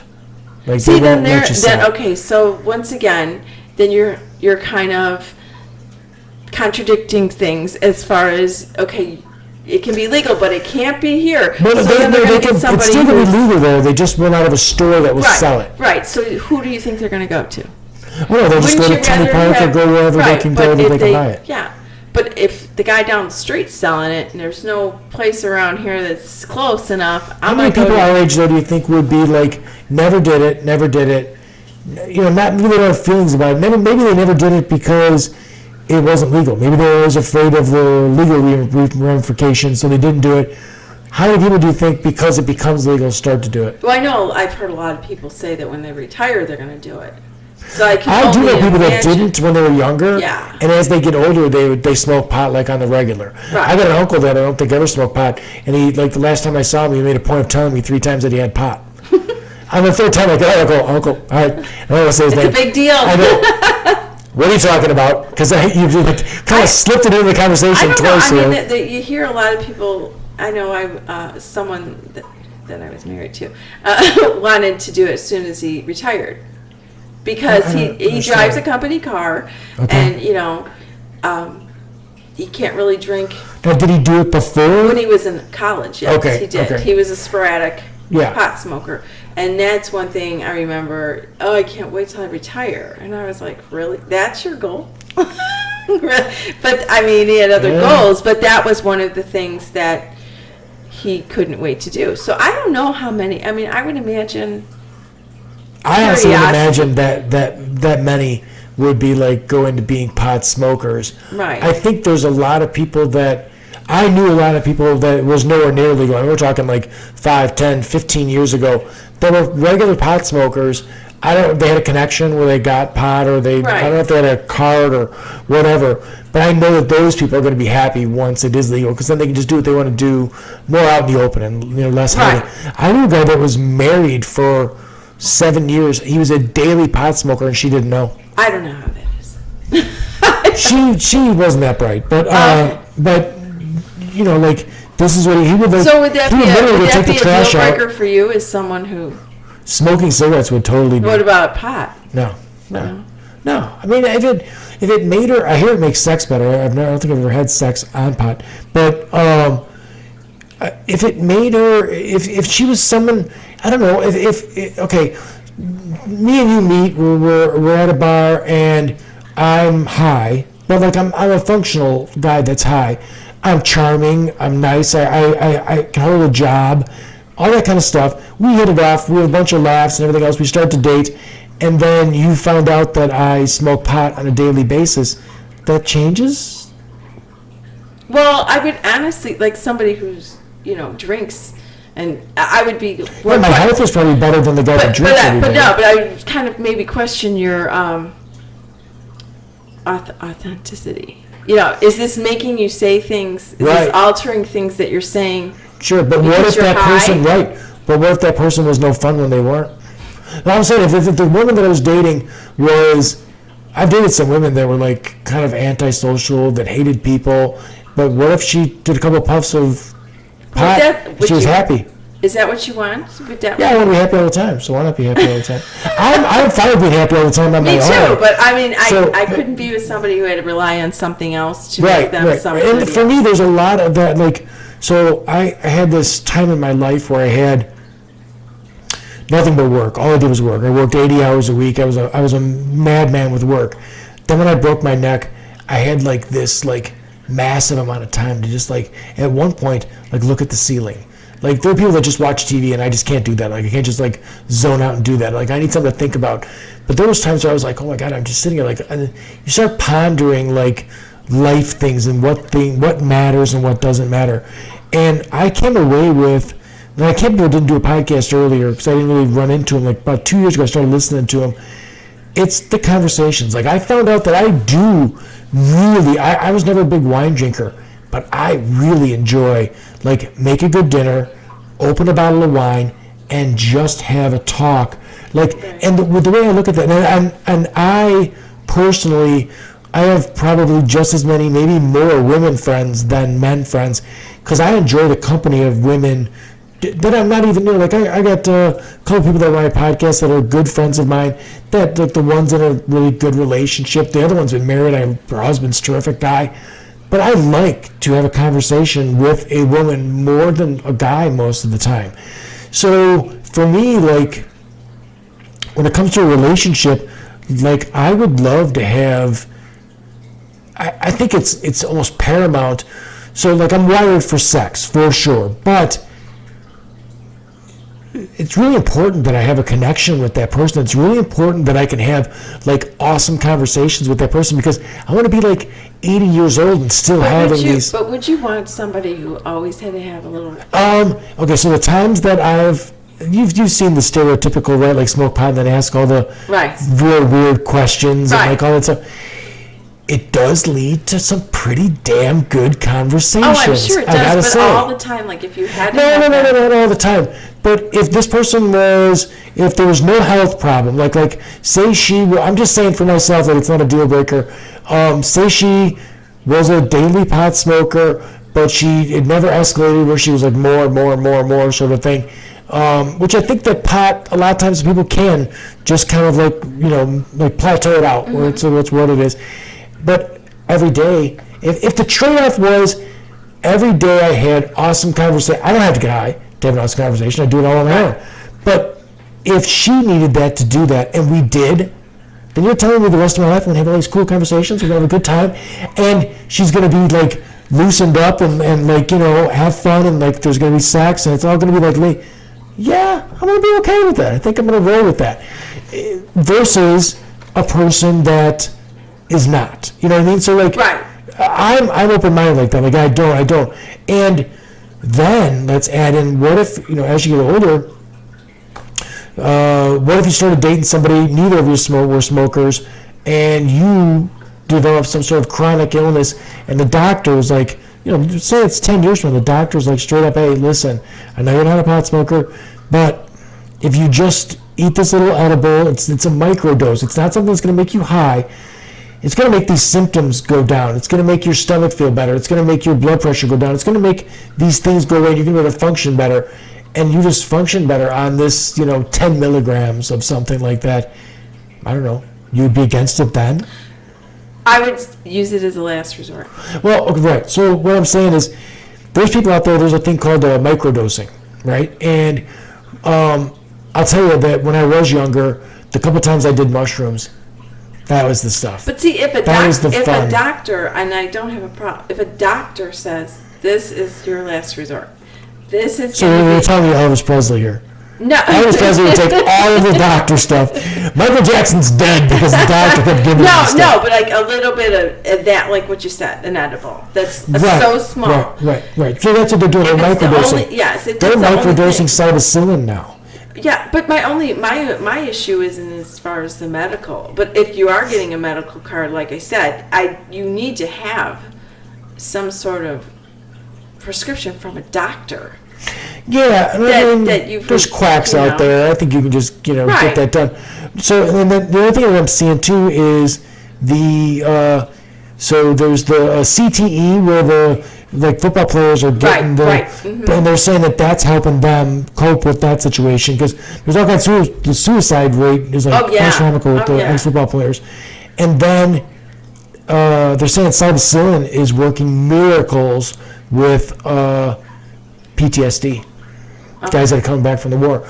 So, like, my thing is like, I just keep it open-minded. So, like, if I look at it and I go, all right, I got to go totally hypothetical and go, I'm 19 years old, I'm in college, dating a girl, she decides that she's going to join the military, she ends up with PTSD. Oh, do you know what the number one, I guess I don't have to go that far, the number one cause of PTSD is? Car wreck. I was going to say marriage. No, I don't know the marriage thing. Oh my God, they'll go a whole other tangent with that. Car wreck. I believe that I have a little bit of PTSD. I came out of a testing facility for my real estate license stuff, and I flipped I boxed. Taking all kinds of shots to the head. I used to headbutt contests where I was a rough tumble guy. I was never even woozy in my life. And I boxed. So I got hit in the face with punches of the guys that practice throwing punches all day long. Never felt weak in the knees, never felt anything. I came out of this place, flipped my wheelchair, smacked the back of my head. I had 10 staples in the back of my head, and I was out for long enough to go get CAT scans. I woke up hours after I got knocked out. And when I first hit my head, I remember it, and there was a guy standing over me, and then I was out. Must have called an ambulance, came and got me. I had a dirty blood all over the place. I had 10 huge staples in the back of my head. I was so out of it as far as all that went. I lost all kinds of time and all kinds of stuff like that. But so, with the concussion, it was really it was so weird to be knocked out, to be in one place and then wake up. When I woke up, I was on a hospital bed. They'd already taken me in for CAT scans and all that other stuff. Right. I was in a hospital bed where minutes later, my mother showed up, and I was 40. They got my phone. It said Mom. They called her, and she lived not far from the hospital, so she showed up there. And I was like, what the fuck's going on? And she explained, hey, you hit your head really bad. I'm like, oh, I do remember hitting my head. And I was in terrible, terrible shape. Every single time I've seen a curb cut out in a wheelchair now, I'm a little bit of PTSD. I'm a little bit of I would be not concerned about it when I was before I just bust right down the thing. I could see that. The whole sounds of a car crash. Yep, right. So the squealing. But if someone could microdose that. So now I had another time where years ago, this was the first time, it was a long time, the staples, gosh, my boys were probably 7 or 8 years old, probably almost 10 years ago. That happened. Probably about 5 years ago, the same thing happened. Somebody gave me some mushrooms. I had a concussion from hitting my head. I flipped backwards. I was playing grab ass with a girl, and I flipped backwards. Hit my head, bleeding pretty good, concussion for sure. I had a headache for about 3 days. On the 4th day, I decided the mushrooms that the guy gave me I was going to take. And it wasn't a lot. I wasn't tripping. I was a little bit high. It was a microdose. I totally straightened out from my concussion right afterwards. It straightened me out. And I told the doctor, I go, hey, I told him what I did. I go, I took these mushrooms and I was straightened out. And he goes, because I'm reading some stuff about that. He goes, but maybe it's just coincidental. I go, that's fine. It could be just coincidental. So I don't know if, the THC and the psilocybin those are things that you find. That's not a chemical. This is a natural thing. Right. Like, where I was going with it was, you said something about a prescription from a doctor. The things that Elvis and Michael Jackson were taking were like, Right. Concocted chemicals that they're Right. putting in your body. Right. Where these other people are taking things that are just naturally occurring on the planet. So I don't know if there's not, like we're here on the planet where everything. I'm a big fan of Neil deGrasse Tyson, right? So like everything on the planet, we have DNA strand that's similar to an oak tree because we're from this planet, and the oak tree's from this planet also. So like if we found something that was an alien life form on this planet, we could tell because the DNA would be sequenced different. So I don't know if there's not some, because there's all kinds I listed 3 or 4 things that I tried, and you're like, oh my God, that's a lot. And I was like, well, I don't know if it's a lot. There's like ayahuasca, but somebody who doesn't do it. Peyote, there's all kinds of other crazy things that you can, there's like a toad, a frog that you can lick and be like psychedelically tripping. God. I have no idea what's on the frog. But I mean, honestly, those are naturally, like the peyote thing, you saw the movie The Doors? Yes. Where they all took peyote and they're all like, or Young Guns, where they're like, that damn chicken, and they're all high on peyote. Right. That's a naturally occurring root on the planet.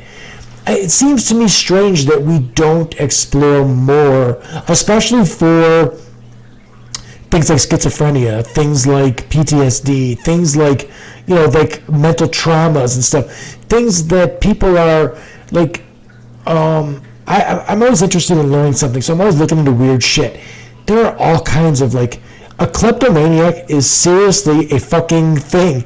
That's not like a guy that wants albums and he stole them. It's a thing where, I'm sure. no, she can't help herself. She goes into place and just takes stuff. It's a fetish. Yeah, it's a fetish. It's a mental. Yes. There's a weird thing.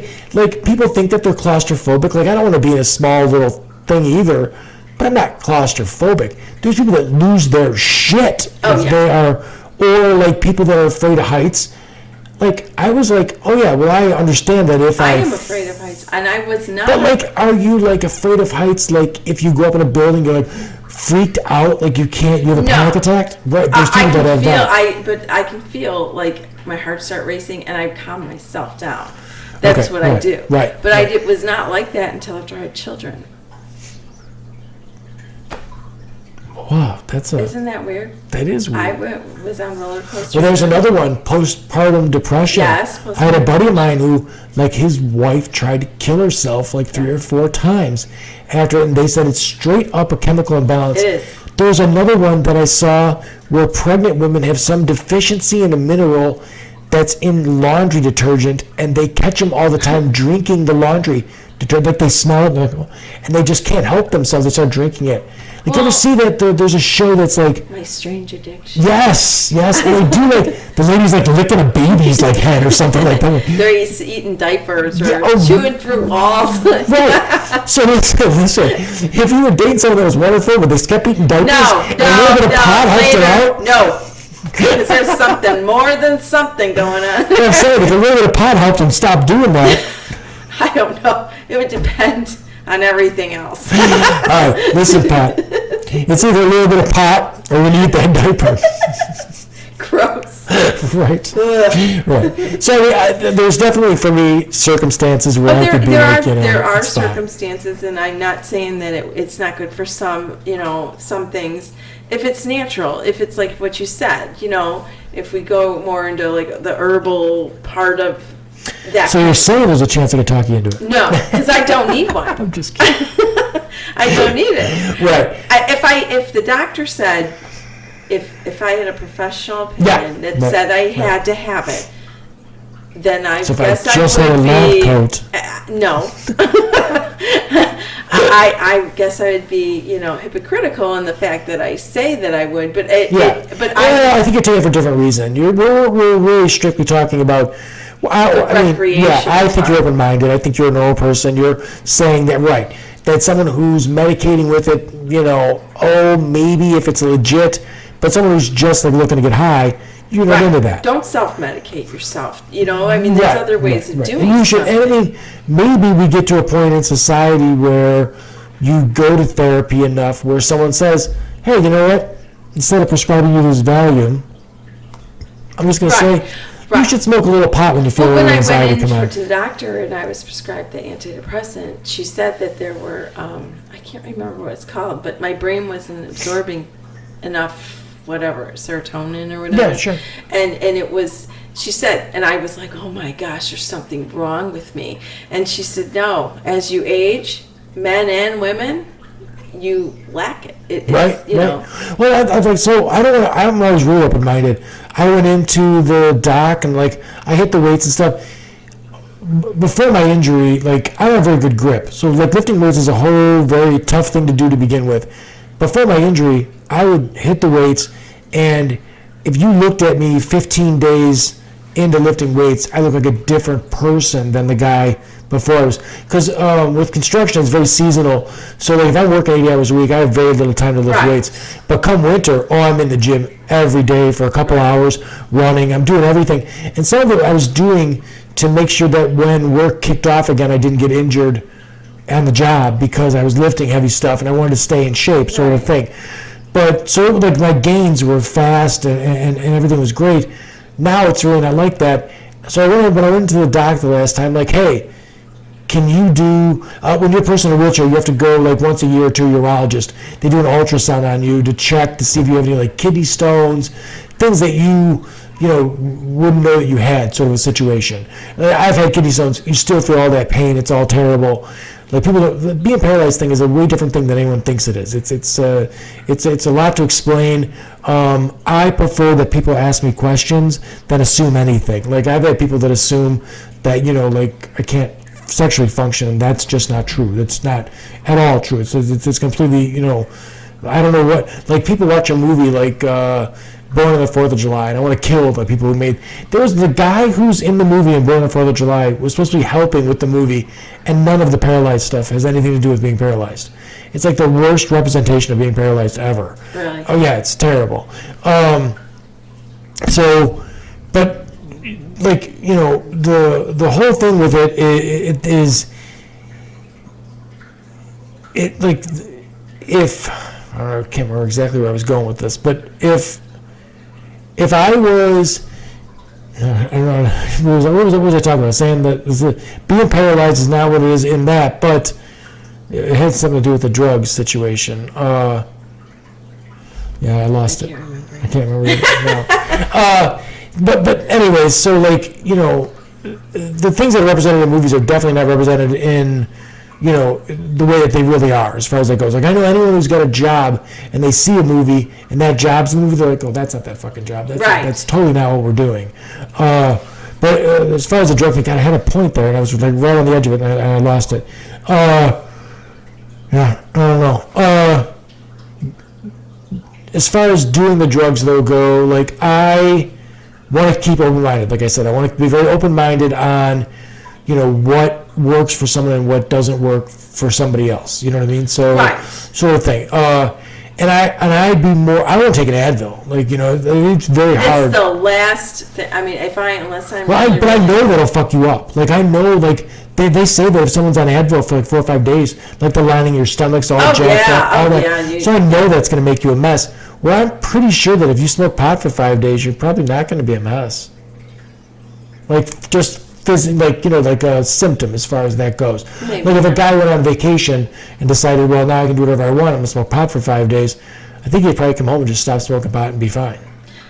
Yeah, but it's the kind of pot you smoke. You know what I mean? That's where my issue is. Right. I don't think, and in talking to people the past week that we've talked, that I knew, I've asked everybody that had been around what they're feeling, and a lot, I would say 95% are excited. Really, that many? Oh yeah. I haven't asked around, and I know people that do, but I really got a lot more messages about, and I don't know if maybe someone was. Maybe you're better friends than me. No, I doubt that at all. I don't know if maybe some were, because I put that post out there, were like trying to be involved in the conversation, right, sort of thing, which is fine by me. I invite that to be involved in the conversation. But so I don't know if I was just hearing from the one side, but I think I know a lot of people. It's funny, the pot thing really doesn't have a political, like, I don't know where's your political, like, ideology at? Do you consider yourself left or right, or? I don't really consider myself that way. Right. I vote for the person that I think is going to run. You do vote, though? Country better. Yes, Good, I do. okay, good, I do good. vote. Right. I try not to get into politics too much because of my personal views on certain people, but yeah, I try to stay out of those Sure. things. And I understand everybody has an opinion. And I think a lot of people, I think this world is so caught up in who's right who's wrong because they're right. That kind of thing. It's Oh, all, yeah, I mean, for sure, for sure. everybody Oh, yeah, is yeah, got absolutely. their opinion Oh my and God, they're right. I can trigger somebody with a joke, and it's like, They're so sensitive, and Absolutely. you have to watch every single thing you say, every single thing you do, anyone you talk to. You have to be careful of what you say, how you say it, Right. and where you're saying Right, it at. right. And that's why me saying that I would, when I put that little hand up, I was like, I'm opening myself up here, and my son even said, man, you're going to get in trouble. People are going to, because No, I it's don't my think so at opinion. all. I'm not saying I'm right. yeah. I'm not saying I'll I'm tell you wrong. what, I'll tell you what, I disagree with you. Like, I think that it should be, my feelings are that for sure everything should be decriminalized. Like, you should take that off, because if someone does have a problem with it, I think that you should treat the problem. And Yeah. then the other thing is that, like, with addiction, there's a study that they did in Europe that was, so everyone's seen the study where they put the rat in a cage and they put the 2 water bottles in there, and one's got cocaine. No. And I've never seen that study. they did it with, like, monkeys too. Oh, and sure. then the monkey, like, just keeps taking the cocaine, like, all they have to do is hit a button, they get cocaine. So then they're just getting it, and then they love it, right? Like, they're crazy for it. The rat, like, at one point, like, loses all its weight and dies taking the cocaine. So, like, that's how they're like looking at addiction. There was a study where they made, like, rat paradise. So, like, this was like this beautiful rat enclosure where there was all kinds of, like, great things to eat. There was exercise. There were great girls to have sex with. He had all this stuff, and they put the 2 water bottles there. Didn't do the cocaine. Really? Right. So it was the cage. That's how they're, like, phrasing it. It's the cage that you're in that decides whether you're, Now, I What can't gets say me that's is when every. people say you can't get addicted to pot. Right? I mean, you can get addicted to anything. I mean, if you have an I definitely- I addictive think personality, you're what going they to say be one of the most addicted. addictive things is sugar, and I believe that. Oh yeah. Oh Oh my God! Yes. I know times Salt.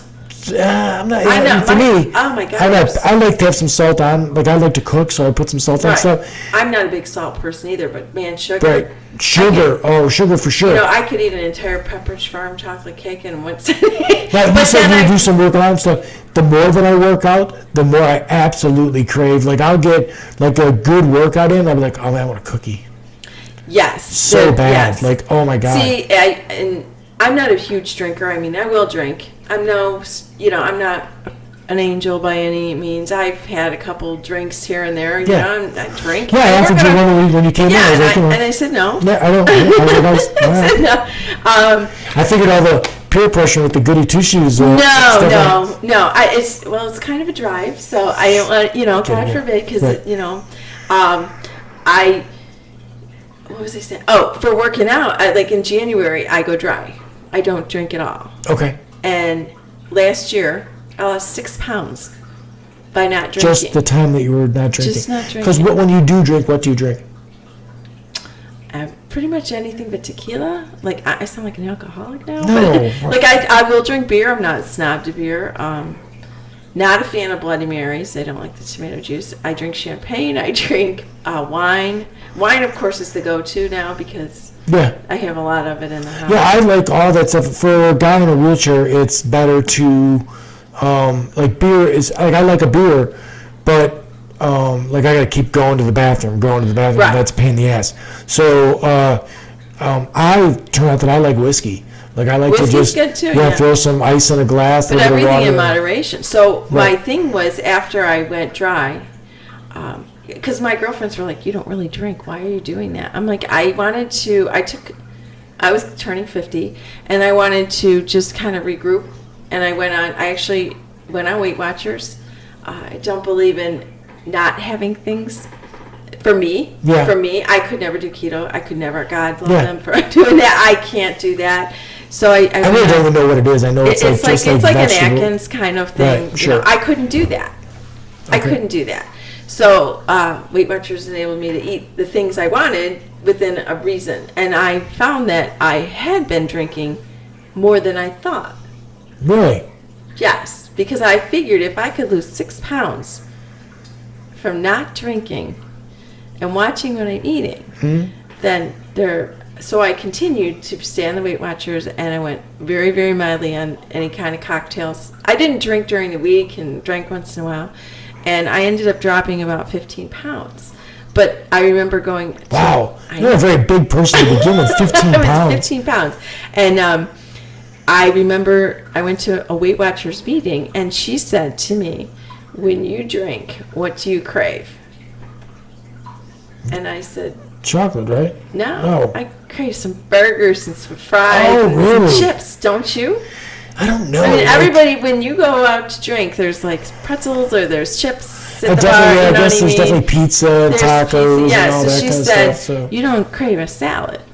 Oh, no. No. No. So I learned very much so that she was absolutely correct. So what I did is I drank Crystal Light in a wine glass.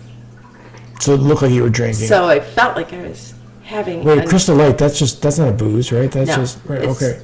It's a non. So you felt like you were having a drink, but you didn't. I did it in a wine glass just to get like kind of like a feeling of the wine glass, you know, just the wine glass. So, but I just kind of checked myself in that, and I couldn't imagine having somebody say that to me if I was smoking pot. You know, well, stop smoking pot for a month and see what happens. Yeah.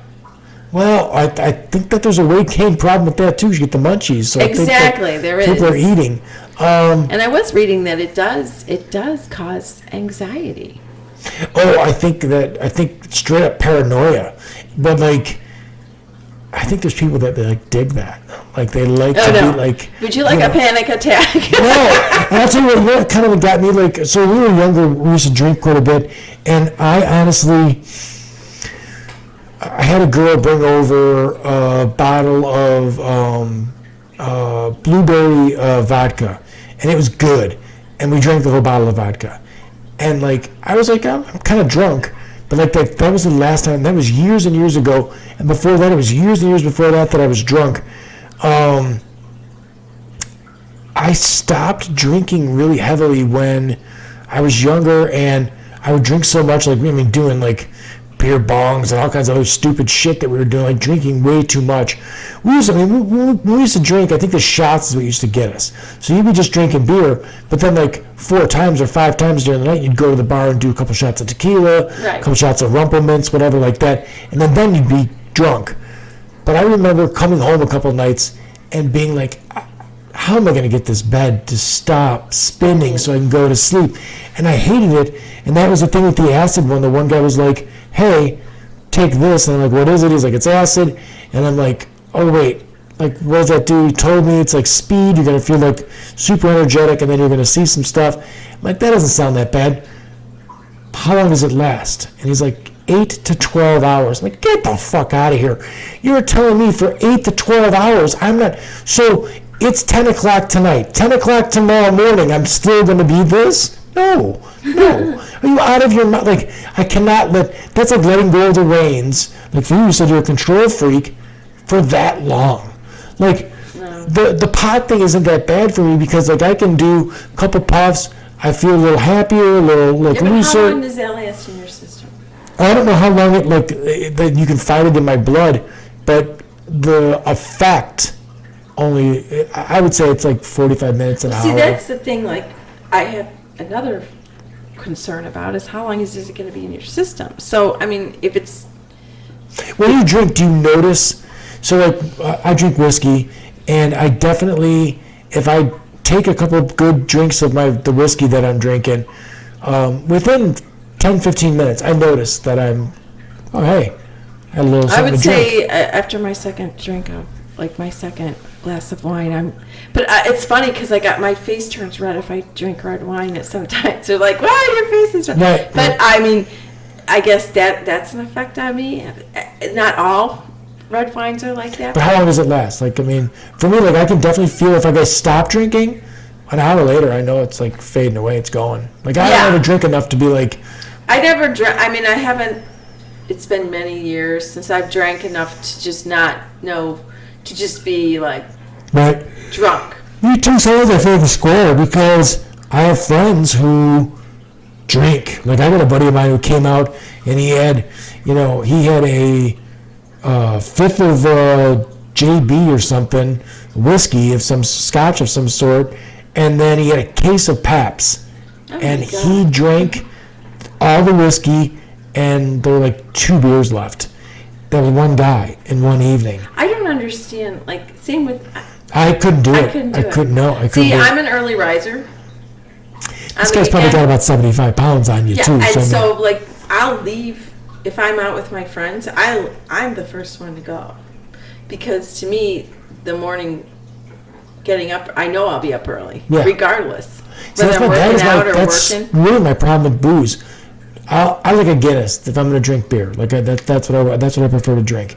I don't drink beer enough to drink NASCAR pops where I'm drinking like Bud Light or anything like that. Like that is crap. So I'm not drinking that. So I'll get a decent beer, and I usually never have more than 2.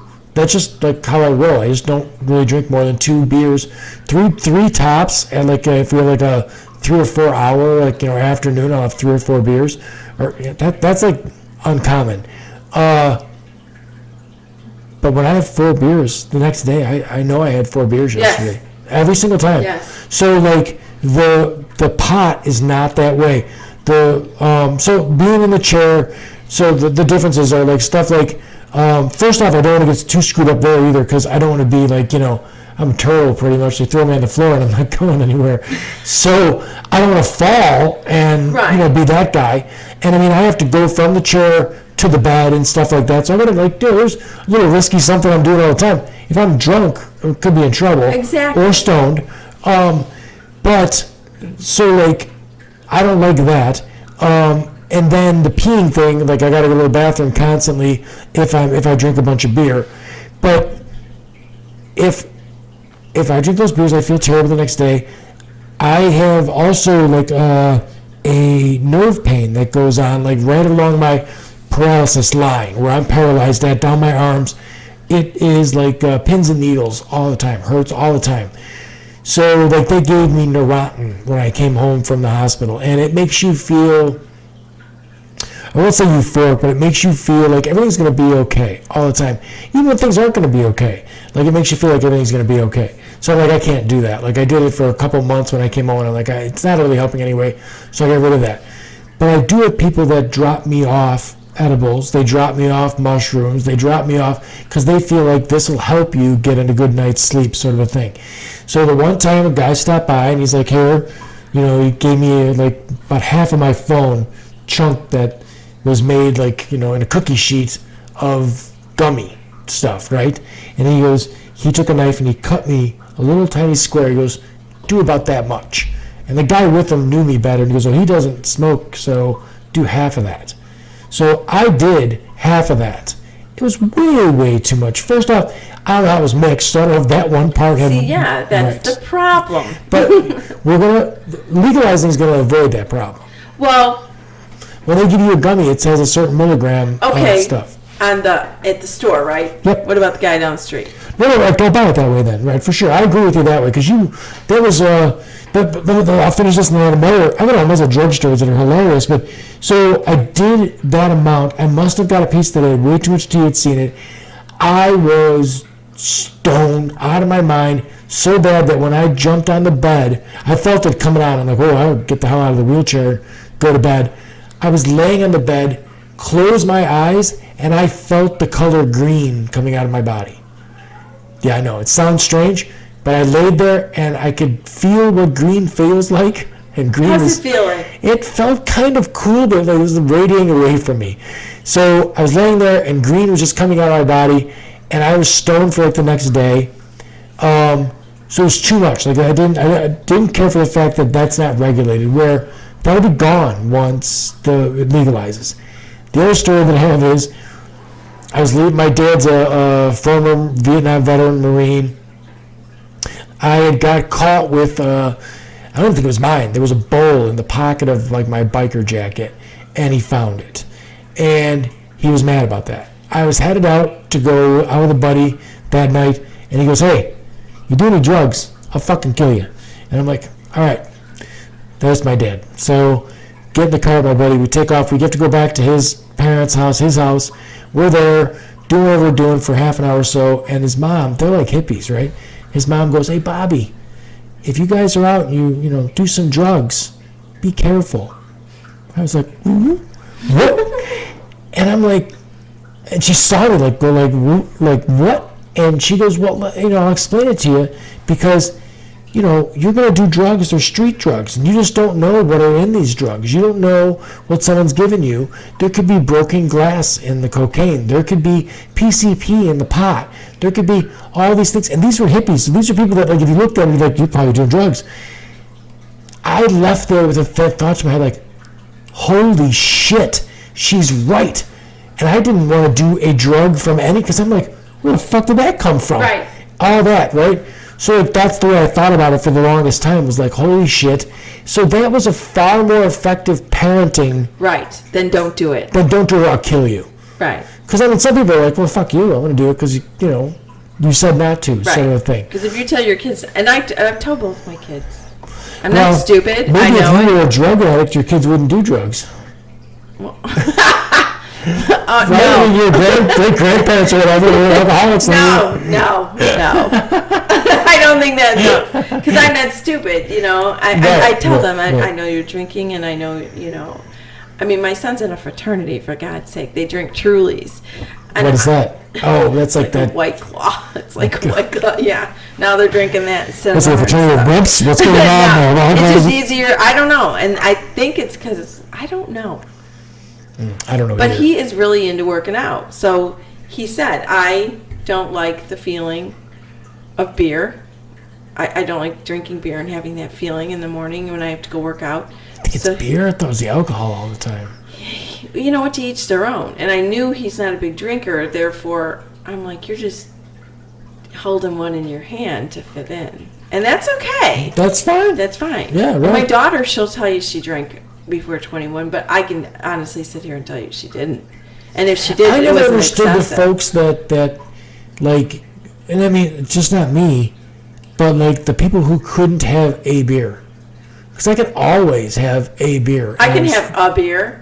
Yeah, absolutely. I can have one beer. I can and have be one good. glass of wine. That's fine. But, Yeah. But I mean, I do. Wine, I like two. I know I sound, like a mom. I know she didn't drink before 21. She did, but not excessively. I've said and I've talked to my boys. I know that they've both tried, a beer at a party or something like that. Not during wrestling season, but off the season. And for me, my rules here are they can drink here. They never do. But I'm like, when they were 17, I'm like, hey, so if we work. My sons work a man's job. They work 50 hours a week in the summertime for the 10 weeks. They both made about $6,000 last summer doing construction work. You're going to work a man's job all day long. I don't care if you come home and, if you want to have a beer, you can have a beer. If you have Sunday off and you're sitting there swimming and doing whatever you're doing out on the deck and you would like to have a beer, that's fine. I told you can't leave once you do. You're stuck here, right. But they have never even taken me up on it. They just don't care. Really, the reason I don't want to have a beer with my sons, I'm fine to have a beer with them when they're in their 20s or whatever like that. That's not my angle. My angle is to make it that it's not a taboo, not a thing, because people seem that, back to the point again, that's what they gravitate towards. I got to have the thing that I can't or is not supposed to have. Right. I mean, my favorite girls I learned growing up were the really religious ones. Oh, those were the girls. They were so guilty after. You never met me and my friends then. I mean, we didn't really. I mean, I drank in high school. I did. I told my kids. I'm very honest with them, whether it's drinking, drugs, sex, whatever. I'm very open and honest with them. Sure. I think sex can get you in way more trouble. I don't think that. Like I do know someone who, oh, my daughter's never kissed a boy. Oh, my daughter would never do that. Those are the ones. Oh yeah, she's doing that. She's doing it. Oh, she's just not telling you. And I would rather them tell me. Young guys out there, you find a girl that's got really strict parents. Yeah, because they want to rebel. Yes, hang on, I'll get that one for a little while. See, my parents were strict to a point, but being the middle of 5 kids, my older sister really didn't do anything wrong. Yeah, siblings always know. They always know what they're. I knew my younger sister was drinking in her bedroom, and my mom knew it. But my mom said, she was just gonna watch it. Right, you seem to be a straight and steady kind of thing that went on. Maybe some drinking or whatever like that. But for me, it was I was 13 years old. We were in 8th grade, and I drank 12 shots of whiskey at a party. We went, it wasn't even a party. We had stole a bottle of whiskey, went to a buddy's house, we were in his garage, and I drank most of that bottle of whiskey, and then ate 2, remember how the potato chips used to come in a box? Yes. And you had the 2 bags in there? I ate 2 full bags of chips and threw them chips all over the place. I'm sure. But that's a lot. Yeah, I used to drink heavily. I mean, yeah, seriously put away something. And then, we would steal. My parents had this. I don't know what. Somebody must have thought that they were going to have a wine cellar or something, and they had all these crates of wine. They were like 30, 40 bottles of wine in each crate, and our garage was just loaded with these crates of wine. Like I said, I don't know if they had they had a bar in the basement. I don't know if they thought they were going to have a wine cellar or what the fuck they were going to do, but they didn't know what was in these boxes. They were buying them by the crate. So we used to just steal bottles of wine. I mean, I would have a dozen of my friends, and we would have a dozen bottles of wine, go to the tennis courts, drink all that wine, be fucking smashed at 14 years old. See, I drank at a wedding with my date. It was his friend's brother's wedding, and I drank, and I was 17 years old. And I came home, and I was buzzed. And my mom was sitting in the kitchen, and she's like, "Oh, sit down, tell me all about the wedding." So I'm like, "Okay," and you know how you're talking and you sound like you're fine.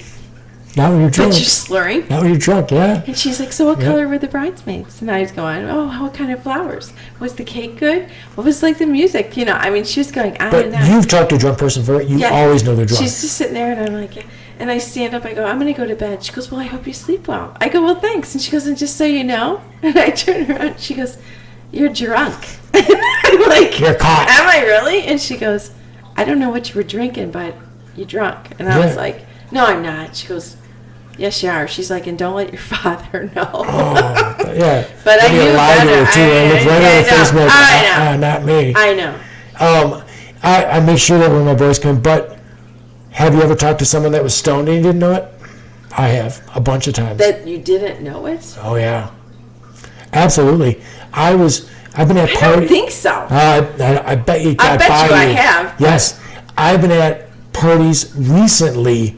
We have this really nice backyard. We have the lake out there and a bunch of decks, and I have it all wired for sound. Everything's on my phone, so I just tell the Echo Dot thing to play music in the house, and it plays it everywhere. So I got a big barbecue pit out there.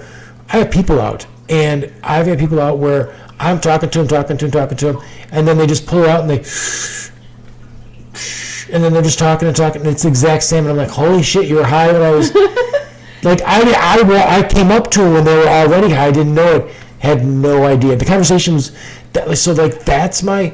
I'm not even a smoker, but I'm almost leaning to the point as I get older where I think I'd rather smoke than drink because I do see the impairment. I've never talked to someone who even had 3 or 4 beers in them or didn't know they were drunk, or you could smell it too. Oh my God, it's right on your breath. Sometimes the vape pen, I don't smell it on them. I heard a podcast where the person's getting high the entire time, and I look back and watch the conversation. It's a perfect conversation. It's but almost it's as good as also like- Trump's perfect conversation. We're not going there. But anyways, so like I see the impairment with the booze. I'm not sure that I see it.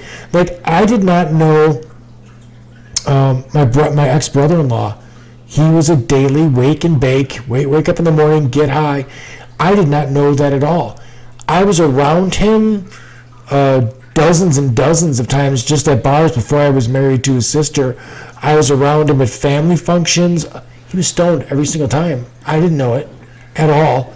We did a remodeling job in his basement, and I found out then because Do you think he's a functioning pot smoker? he totally functioning pot smoker. Well, there's but functioning alcoholics. yeah, I don't know. I think you still know in there a little bit. There was some guys that I knew that were like import-export guys, and they would drink a bottle of vodka a day, but you knew it.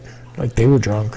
Like, Right. not falling, but you knew that they were not all right. I'm just very, very anxious to see how it's going to play out. Right, it's going to play out. I mean, it's right, going to and- play out, and I'm a I'm little person in a big world, Right. and I just know it, but I don't think that there's been enough thought through some of this. I don't know how Colorado, California. I don't do enough of any of it to No. really have a hard feeling about it. But like I said, I almost at this age think, boy, I don't need a social lubricant not to talk, because I never shut the fuck up. But if I was to really weigh my options, be like, all right, I'm going to either have 3 or 4 beers tonight, or 2 or 3, 5 glasses of wine, whatever. Wine. I start drinking wine, and it seems Well, to be there's like. more alcohol in that. I know, but for me, I can have 2 beers and be like, I'm done with that. Like, I'm good. But when I start drinking wine, somehow I don't think about it. Before I know it, I'm on my 3rd glass. I'm like, oh wow, that. Another went thing is fast. just like with beer, like if you're drinking out of a bottle, you have proof how many you've had. With wine, you're filling a glass. Yep, sure. But I'm not saying it's. The wine for me though goes down better. Yeah. The 2nd glass goes down faster than Right. the first one. But the thing is, it's not for me. It's for my problem is that, like, to see these 20-somethings getting all excited. I think that I do wonder how to play it. I really do. And we're gonna see, because we're gonna firsthand see it, and people that are against it are gonna have they're gonna have data that's going to show them the arrests Right. and then the car right. accidents. And the thing and is, I don't see a need to pick it. I never have, to No, pick. no, It's no, gonna no. happen, and I never got that feeling I from did them. run into somebody who wants to pick it. She wants to Where are pick they it. gonna go and They do want that? to pick it the distribution center, whatever it's called. Yeah, dispensary? Yeah, dispensary. She wants to pick it there. She actually asked me, and I was like, What does first she of all, think that's I gonna have get better done? things to do with my time than to walk around with a sign. That's Right. probably not going to do. But, When yeah. is the last time someone carrying a sign? Yeah, I mean the Vietnam War. I guess, Right, that's maybe then, about- but I mean, you That's see all millions this. of people I carrying just really signs. don't have the need to go out there and walk around with a sign. I mean, it is what it is. It's a law that's passed, and if it's going to help taxes, then good. But I don't know if it's going to be as great as everybody's saying. I do wonder. I know that health-wise, we pay as taxpayers, because there's a lot of people that didn't, if you're an alcoholic, your life, you probably didn't save, you probably don't have insurance, so that when you have an alcohol-related disease when you get older, Right. we end up paying for that. But the same goes way more for cigarettes. Like people that, smoke and smoke and smoke. Right. We spend billions and billions of dollars as a country for tobacco-related, whether yeah. it's cancer in their mouth, stuff like that. So those are things that freaked me out. I chewed for the longest time, and then I saw a picture of the guy with the whole jaw Yeah. cut off, and I was like, oh yeah, maybe I'm going to put that down, because that's fucking See, really I bad. think a visual is better. Like to actually see something. Like I watched my grandma. I watched my mom, and I let my maybe kids that's- see a little bit of my mom. I saw a lot of my grandma because she lived with us of how the process went. And I'd be damned if I was going to put a cigarette in my mouth after seeing that. Sure, I mean, that sure. was better than any say no to drugs or, Right, my right, mom right. telling me not to. I'll tell you what, though, everybody needs I hear where you're coming from with everything, and everything you said tonight like really seems very, very reasonable. It's not like you're some hard liner, but everybody needs an outlet of some sort for something. Whether it's like you said, you're getting it from working out. I mean, there's people that get it from sex. There's people that get it from booze. There's people that get it from pot. I mean, obviously, if you're getting it from heroin, there's a real fucking problem. Or meth, yeah. Or meth, right? The meth thing. Oh my God, like the meth thing is so comical. I wouldn't want to do meth because I wouldn't want to be the butt of all those jokes. I don't want to be, my mugshot, no teeth. Well, I'm vacuuming my roof. You know what I mean? Like I'm doing some crazy ass bullshit. Exactly. So no, I don't want to be that person. But so like we will see how it plays out. And I mean, you're feeling because I do change with the way things are. Like I play a liberal on Facebook, but I'm not that like crazy. Like I'm certainly not a Democrat or anything like that. But would your perception change if, say, 10 years from now, after it's legal for 10 years, we have less problems and there's less people that are addicted to opioids and stuff like that? Would your view change? Not for you personally, like you wouldn't go do it, but it might change. Right. Not for me. Right. I will never. My best friend and I we both said, well, we will never. And it's not because we're better than anybody else. I think it has a lot to do with the fact that how we were raised with smoking. Yeah. Smoking in the house. And it kind the of, smoking to me is grosser for sure. I know, but to me, it's anything that you would. And my daughter's like, well, then what about an edible? I'm like, I don't know. I don't think I would ever, unless I had to. If the doctor says you have to, there's no other choice. This is what you're going to do. Yeah, I would say that was the only, when we started talking, the only drawback to having this conversation with you was, and I know there'll be people out there that are avid, partakers that'll be like, what does she know? Right. I don't know because I've never done it. Right. But for me, that doesn't mean you still can't have concerns. Right. My concern is basically, how is it going to change things? Like I said, when back in the 80s, 90s, pot was different than it is now. Just like you said, porn. Yeah. It's different than it is now. It's a little bit. No, there's all kinds of things. I think I think it's definitely, for me, like I said, the porn thing is, it's a concern, but it's a similar concern to the pot thing. We have this like a joke between me and this friend that's a woman. We were all out drinking. I think we started drinking at like 1 in the afternoon. It was one of the rare times that I had like more than like four drinks. We started drinking at 1 in the afternoon, and we didn't quit till like 10 o'clock that night. Like we went from one restaurant to the next restaurant, pretty much ate lunch and then dinner, drinking straight through everything. It didn't help that at Fat Rosie's they came and gave us free tequila shots too, so that it kind of greased things up too. But she said something about like about horny or something like that, and I giggled, and she goes, what? And I go, girls that are horny, that's cute. And she goes, what do you mean? And I go, well, you don't understand, guys that are horny and girls that are horny, it's a different fucking thing. She goes, no, it's not. And I go, yeah, it is. You're not a guy. You don't understand. And she goes, what do you mean it's different? She goes, I want to have sex sometimes really, really bad. And I go, yes, that sounds like a girl being horny. Have you ever wanted to have sex with someone and kill them and stick them in a fucking wall? And she goes, no, right? She goes, no, happens with guys all the time. I mean, not me personally, but, there's news stories where a guy fucks a girl in the library and then sticks her on a fucking wall. Because he did something that was like, and I go like, there are all kinds of times in a guy's mind where he's like, oh my God, what the fuck did you just think? Like you're appalled by yourself. Right. Because, we really don't have that. They're not like, Some do. No, let's not have this conversation. Snap, no. Oh, is it a TV show? Or? Yeah. Oh, no. It's about women who kill their significant others. Yeah, but I think most of those are because the guy's like beating the shit out of them or something. Like for what? Money or whatever, or they were having an affair. Oh, yeah. Revenge. Somewhat. Yeah, women are scornful, no doubt about that. Yeah, they are. But, there are no, there's all kinds of rape that happens in the world. Yes. Never with women. I mean, if you consider the high school teacher who's having sex with a 14-year-old rape, which it is, but it's not rape like, he grabbed you in a park and threw you in a ditch and fucked you. Right. That's different. So that's a guy, you know what I mean? So that's a guy horny versus a girl horny is what I'm saying. So in the porn now, like, you'll see weird, like, it's just, my problem is your perception, like, when I think maybe my buddy told me that he watched 8 hours a day of it, and then I watched him interact with people, and I'm like, oh yeah, you're not right. There's something wrong with the way you're talking to women. Mm-hmm.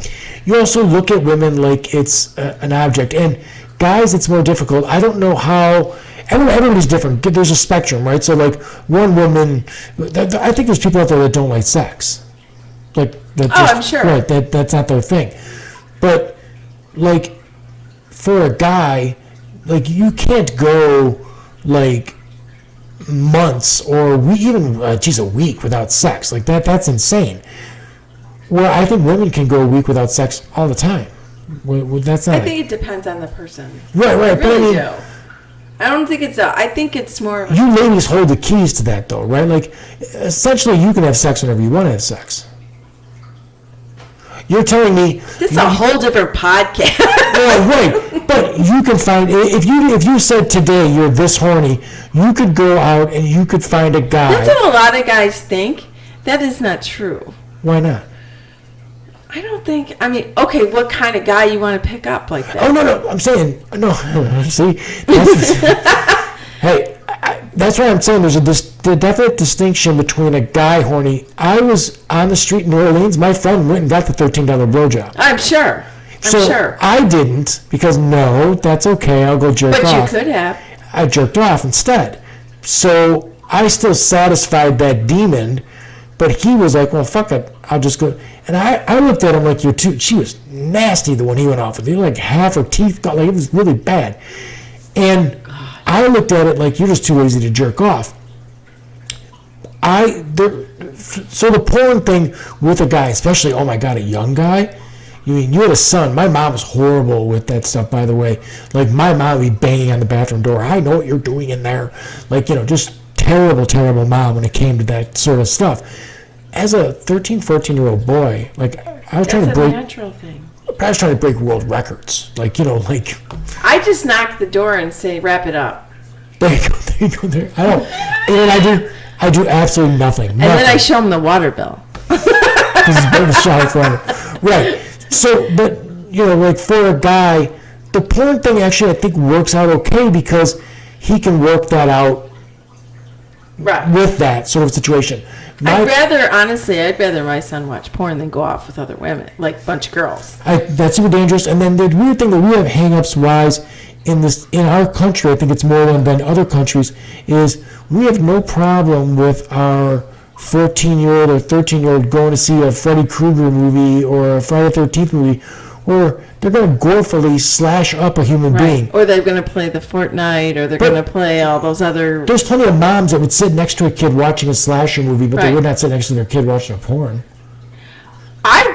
There's a fucking penis going in the vagina. I would be like, if you want... He wouldn't. No, my son wouldn't. God, no. And my daughter would be like, what? Right. I don't think that is...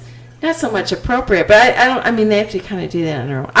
I would probably shit twice and die if my mother sat down and watched me watch a porn. Right. I'd be like, I mean, she answered any question I wanted. Yeah. If I had a question, she answered it. I didn't dare ask my mom. She was so bad. And people were very surprised. My mother was, Irish Catholic, a little. She was just my mom was a sweetheart, really sweet my lady, mom was such a wonderful so hung up on. The sex thing was not a conversation you could have with that woman. Oh, my mom would answer any question. I think when you have daughters, you better. She answered my brother's question, and I have said. No, I'm just saying. But if you have daughters, you better, because. Oh yeah, you better. Well, I trying to go find out on her own. I don't know about you, but this is totally going off the whole subject it is, here. But maybe you can edit that. Right. But I think it's harder to teach a son about sex so much because, like with my daughter. It was more about, with my son, I actually told him what my mom told my brother, and that basically was, you need to watch out for the girl. If don't put yourself in a situation where she could cry wolf. Oh, yeah, no. I got that conversation from my father on never pick up a female hitchhiker. And my son helped some girl at college back to her room. She was drunk. She knew him. They were good friends. And when he got back to the fraternity, my ex-husband and his wife were there. It was family weekend, and he told him what he did. He gave him $100. I would have given him a talking to. Yeah, I would have said, "Why right, did you right. call?" And I asked him. I said, "Did you not remember?" He goes, "I did." And as I was walking with her, her friend walked by, and I said, "You need to walk with me." Oh, yeah, bring a third person. And he so you did. can- right. And he sent her with her to the room. And then he, I said, if anything, videotape yourself. Sure. Well, see, though, I had the conversation with my dad. We'll wrap this up here because we are getting off topic. But we were, I would pick up a hitchhiker whenever I saw one. Like I My God. But wait, I'm a guy who could fight. You better edit this. Why? I could fight anyone I wanted to, all that kind of stuff. So what did I care if I picked up? No, and I'll tell you what. You can't fight a gunshot. Oh, yeah, you can. Uh-oh. Fuck yeah, I can. I'll get a hold of that goddamn gun for sure. Oh yeah, you're not gonna get It's that. going through your head. No, well, I mean, if someone's pointing one at me, no. But if What you're if gonna it's try, if they gotta get it out, I everything can't else. believe that you picked up hitchhikers. Oh yeah, picked them up all the time, and I tell you what, All the time? Every Not time I in saw Tilly, one, right? They no, had the usually I was silence over there. like, yo, I have a story about that too. I won't go into it. No. Right. But I would pick him up, and then like we were going fishing. I had the boat hitched the one time, and there was a guy walking on the street. I picked him up. His car had broken down, and we took him to the next gas station and dropped him off. And my dad had that conversation with me. He's like, "Hey," he goes, "I understand you can pick up a guy hitchhiker. That's fine. Everything else you can probably overpower him, but don't pick up women hitchhikers." And I'm like, "What?" Like, that's what I'm like 19. That's a fantasy. I'm gonna pick up a girl hitchhiker and get what I want. And he's like, well, that's the problem right there. Is Yeah. He goes, she won't offer, you won't get, but then she'll go to the police and say that you tried to get, and then And you'll be nowadays. right. So and that was a revelation to me as far as like I was like, oh shit, you're right. But where I was going with back on the sex stuff was people become addicted to that too. Right. Everyone needs an outlet. You have to get something that like, satisfies you, somehow. Like it's got to be there at some point. So like whether it's pot, and if someone is using something in moderation like pot, for me, I don't mind it. Like it's fine. I have never looked at someone at a party and said, "Oh, geez, what are you doing with that?" And I've been kind of like a little weirded out when I have a party at my house and I didn't say you could do that, and they're doing it. Yeah, people ask me, I smoke. Can I smoke? So then they should. I mean, somebody Right, whips it out in I front don't of mind you. it, but I think later I'd always think like, wow, that was a little bit like weird that it just. Because you know what? I mean, if they're smoking it, it's around, and For sure. people ask, they do ask me, may I smoke? If they're at my You house. think they're gonna smoke a cigarette? No, well, that's what they're asking. But I did a have cigarette. my best friend's brother smokes pot. Okay. And they live in Florida, and he did spend the night at my house. She spent the night at my house, and he was gonna sleep on the couch. And he asked me, "Can I smoke pot?" And her and I were both like, and I was like, honestly, all I could think of was, oh my God, my dad would kill me. And I was like, you know what, you can, but outside, and don't leave any remnants of it. Oh, I think okay. So I had a party, and I was actually, so hopefully they're not like I'm not upset with you, but I grow all kinds of stuff. Like I like to grow stuff. I got like strawberries and blackberries, raspberries, berries, blueberries. I got a cherry tree, that kind of stuff. And I had 7 pots with blueberries in there. The next day I went out there to feed the fish. I threw like pellets out for the fish. And I looked down at my potted plant and there was 8 cigarette butts in my blueberry. And I'm like, hey now, I have an issue. I would not care if you smoked pot all night here, but don't do that. Here's the thing: it's like, do you put your trash on my yard? You know what No, I mean? and the funny thing was, like, you saw my golden retriever when you came in tonight. Like, he's a cutie, but if there is something stinky on the ground, that dog wants to roll in it. If you have a cigarette butt and you put it down, he rolls all over that thing. I don't know what to get that stinky on him or what, but like, cigarettes to me are like, I'm telling you, that would be That would be a deal breaker. Hottest chick, greatest talk conversation in the world, smell like a fucking ashtray. I'm the fuck out of here. I gotta go. But what if she reeked like pot? You wouldn't have a problem? I don't smell that much. And then there's the whole, if you vape it or I don't know. edible. At the store, we get a lot that they come in and we can smell it. So I was out for beers, and I had a guy tell me that out of the three things, out of smoking it, vaping it, or eating it, he would far rather smoke it. That the high is different each way. Oh, I'm sure. And it's supposed to be because it's what you call it? I guess you another guy. I'm having the one guy on to talk about it. So when you eat it, how does it go? Oh, when you eat it, it goes through your liver because it's filtered that way, and then your liver produces some other chemical. That's how you get a different high when you have the edible. Now, this is what I'm told. This guy will straighten it out, but I'm probably fucking it all up. But when you smoke it, like light it, smoke it, then you heat it, and it does something to it that is the same as the edible, because when you do the edible, they bake it, so that makes it hot. But when you vape it, it's not hot. Well, yeah. I don't know. So it's supposed to be all different, every different way. And I mean, I've done every different way, but I don't know if I've never done them like, okay, on Monday I'm going to do, like, like it's been so spread out that I couldn't tell you that. I know the difference in the edible thing. The edible thing is more like mushrooms. And I'll tell you what, like, and I'll advocate for mushrooms again. If that was legal and someone said, hey, you've got the evening to do what you want, I would definitely do mushrooms. That was definitely, again, another natural thing that happens on the planet. There's a book out on psychedelics that claims that we are humans because monkeys came out of the trees, they got onto the plains, and they found horse shit or cow shit, and mushrooms were grown, and they ate the mushrooms, and the psychedelic trips is what evolved to their brain from a primates to where we are now. That's how we gained a consciousness that we have, like by eating shit. By eating mushrooms. I understand what you're saying, but the psychedelic trip was what reset them to be, to expand their mind. Like you think about your dog or a monkey or something like that. A monkey knows I like banana and he gets the banana and eats the banana, but a monkey doesn't know that I like banana and so do my grandchildren. But we know that we leave a past. Like, there's certain things you wouldn't do in your life because your grandchildren or your children would feel like, they would be embarrassed.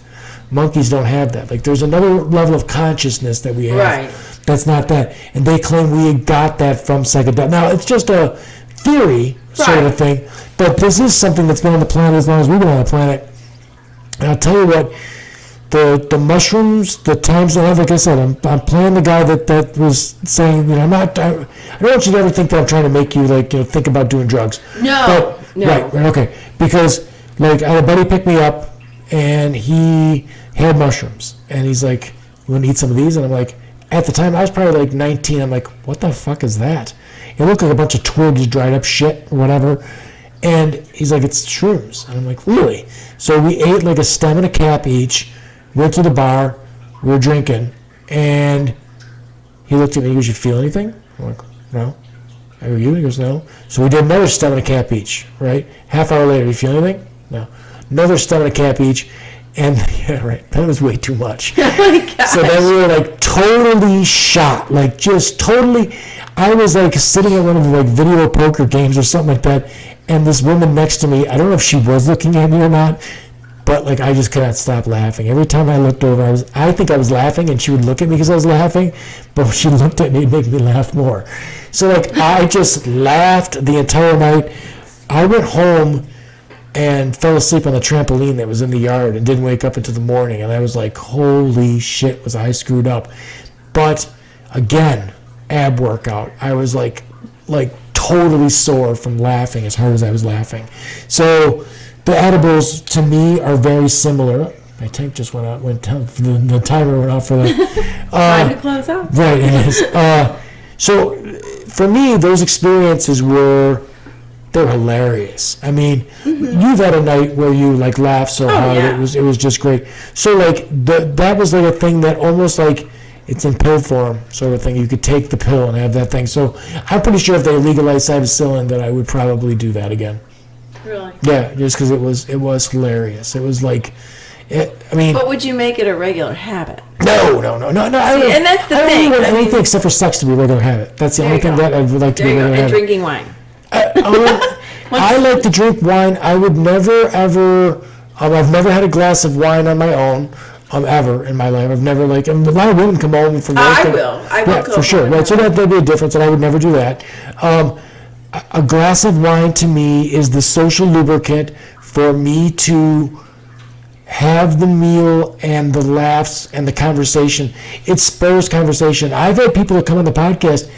One woman was nervous. She had 3 drinks before she started, and then she was terrific. Actually, she wasn't terrific for the first 20 minutes, and then she was terrific. It helped her have a better conversation. So, yeah, you know what? When I was 20 years old, I never thought about mortality or anything like that. You're right around the same age I am. Do you think about your mortality all the time? Yeah. I do too, all the time. So, right. So, 50's got to be one of those ages that you really start to be like, oh, it is. wow, It's you talked, I got the ARP card. But you talk more about, the next step.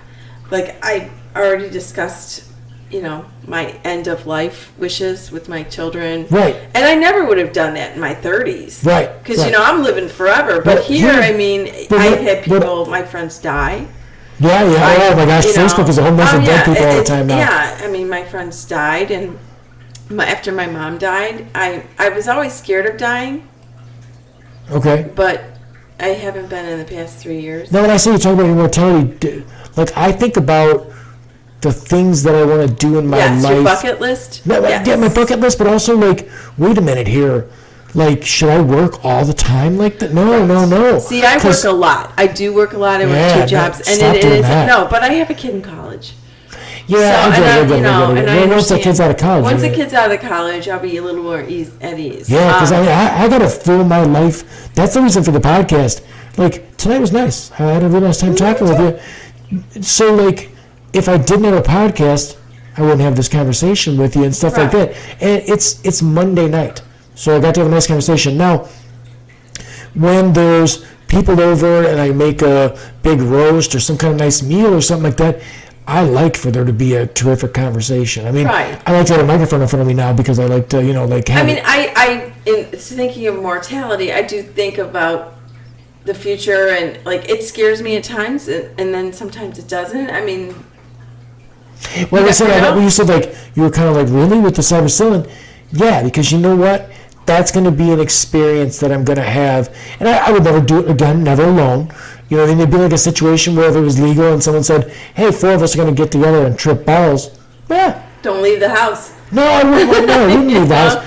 But I would do that for sure. And then the weird thing about the psilocybin is, I got a couple buddies that work for the railroad.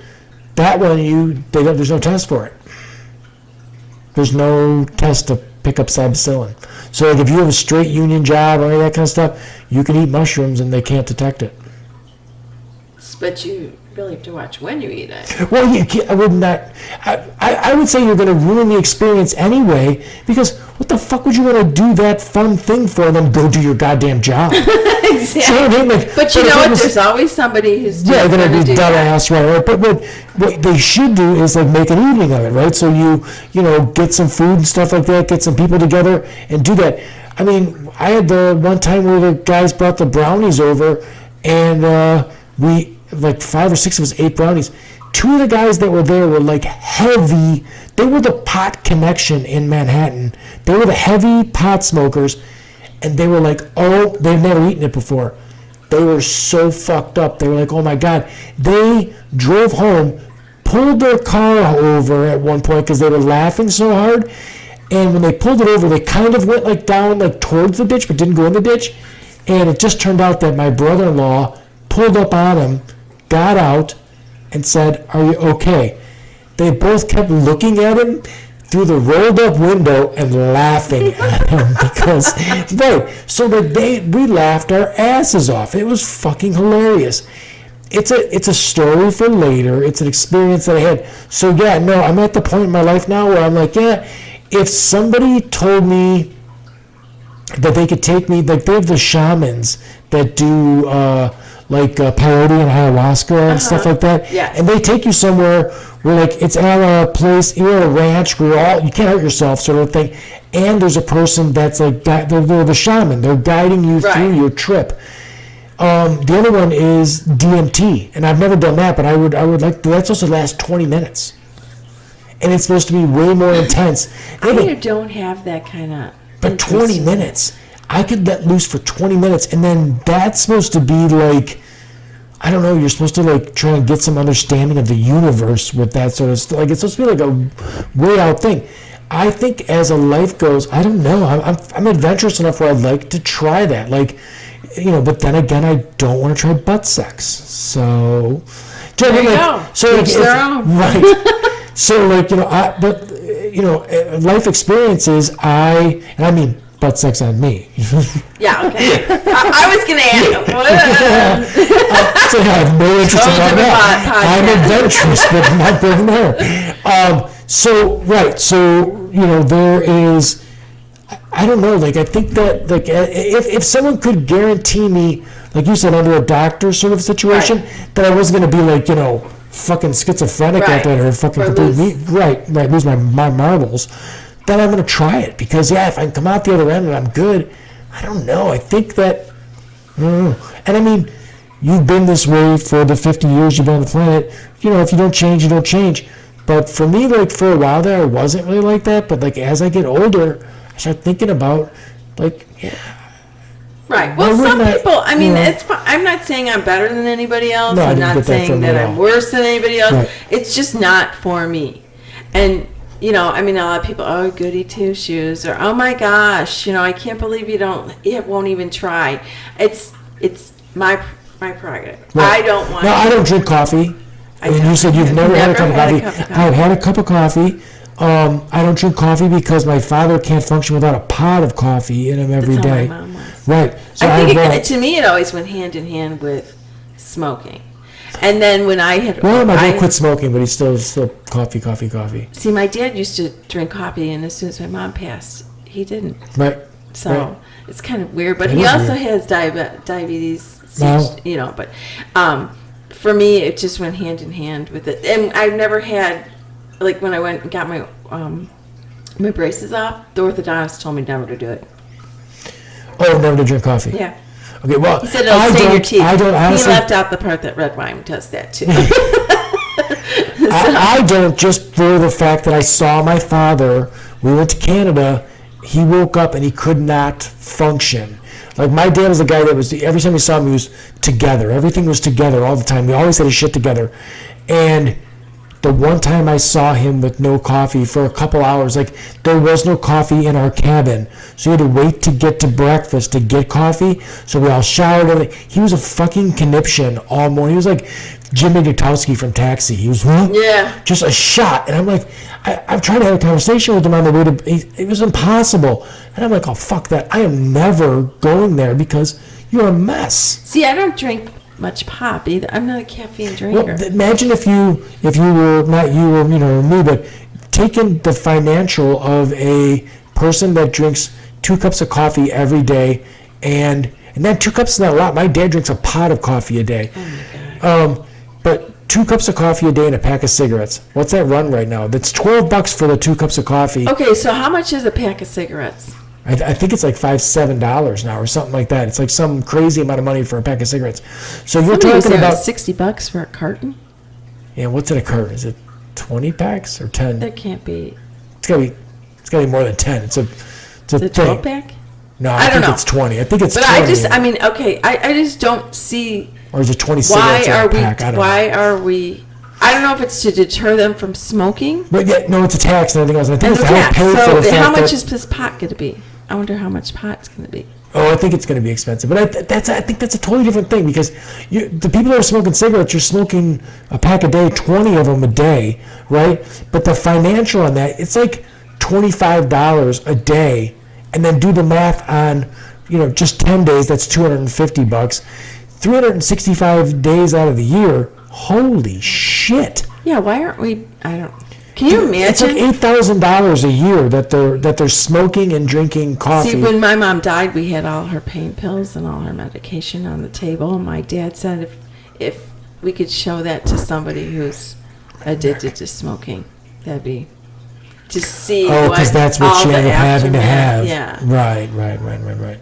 Well, let's wrap it up. Yes, thank you very 2.5 much for hours. having No, me. I'm so happy that you came out. And I, like I said, I'm not judging. I'm trying not to judge. I hope it doesn't seem like I'm judging. I'm just more concerned with Sure. the type that's going to be out there. It's not for me. Right. I hope that people who aren't doing it don't start doing it. Right.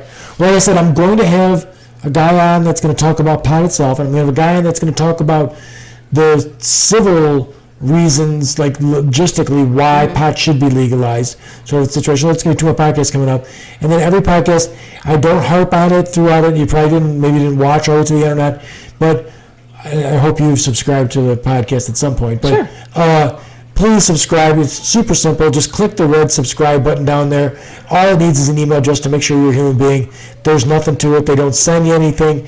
Just when you come back on YouTube, it tells you when there's a new episode of my conversation with people who know stuff. You can find the podcast on iTunes. You can find it on Google Play. Pretty much anywhere where you can find a podcast. And then, obviously, YouTube.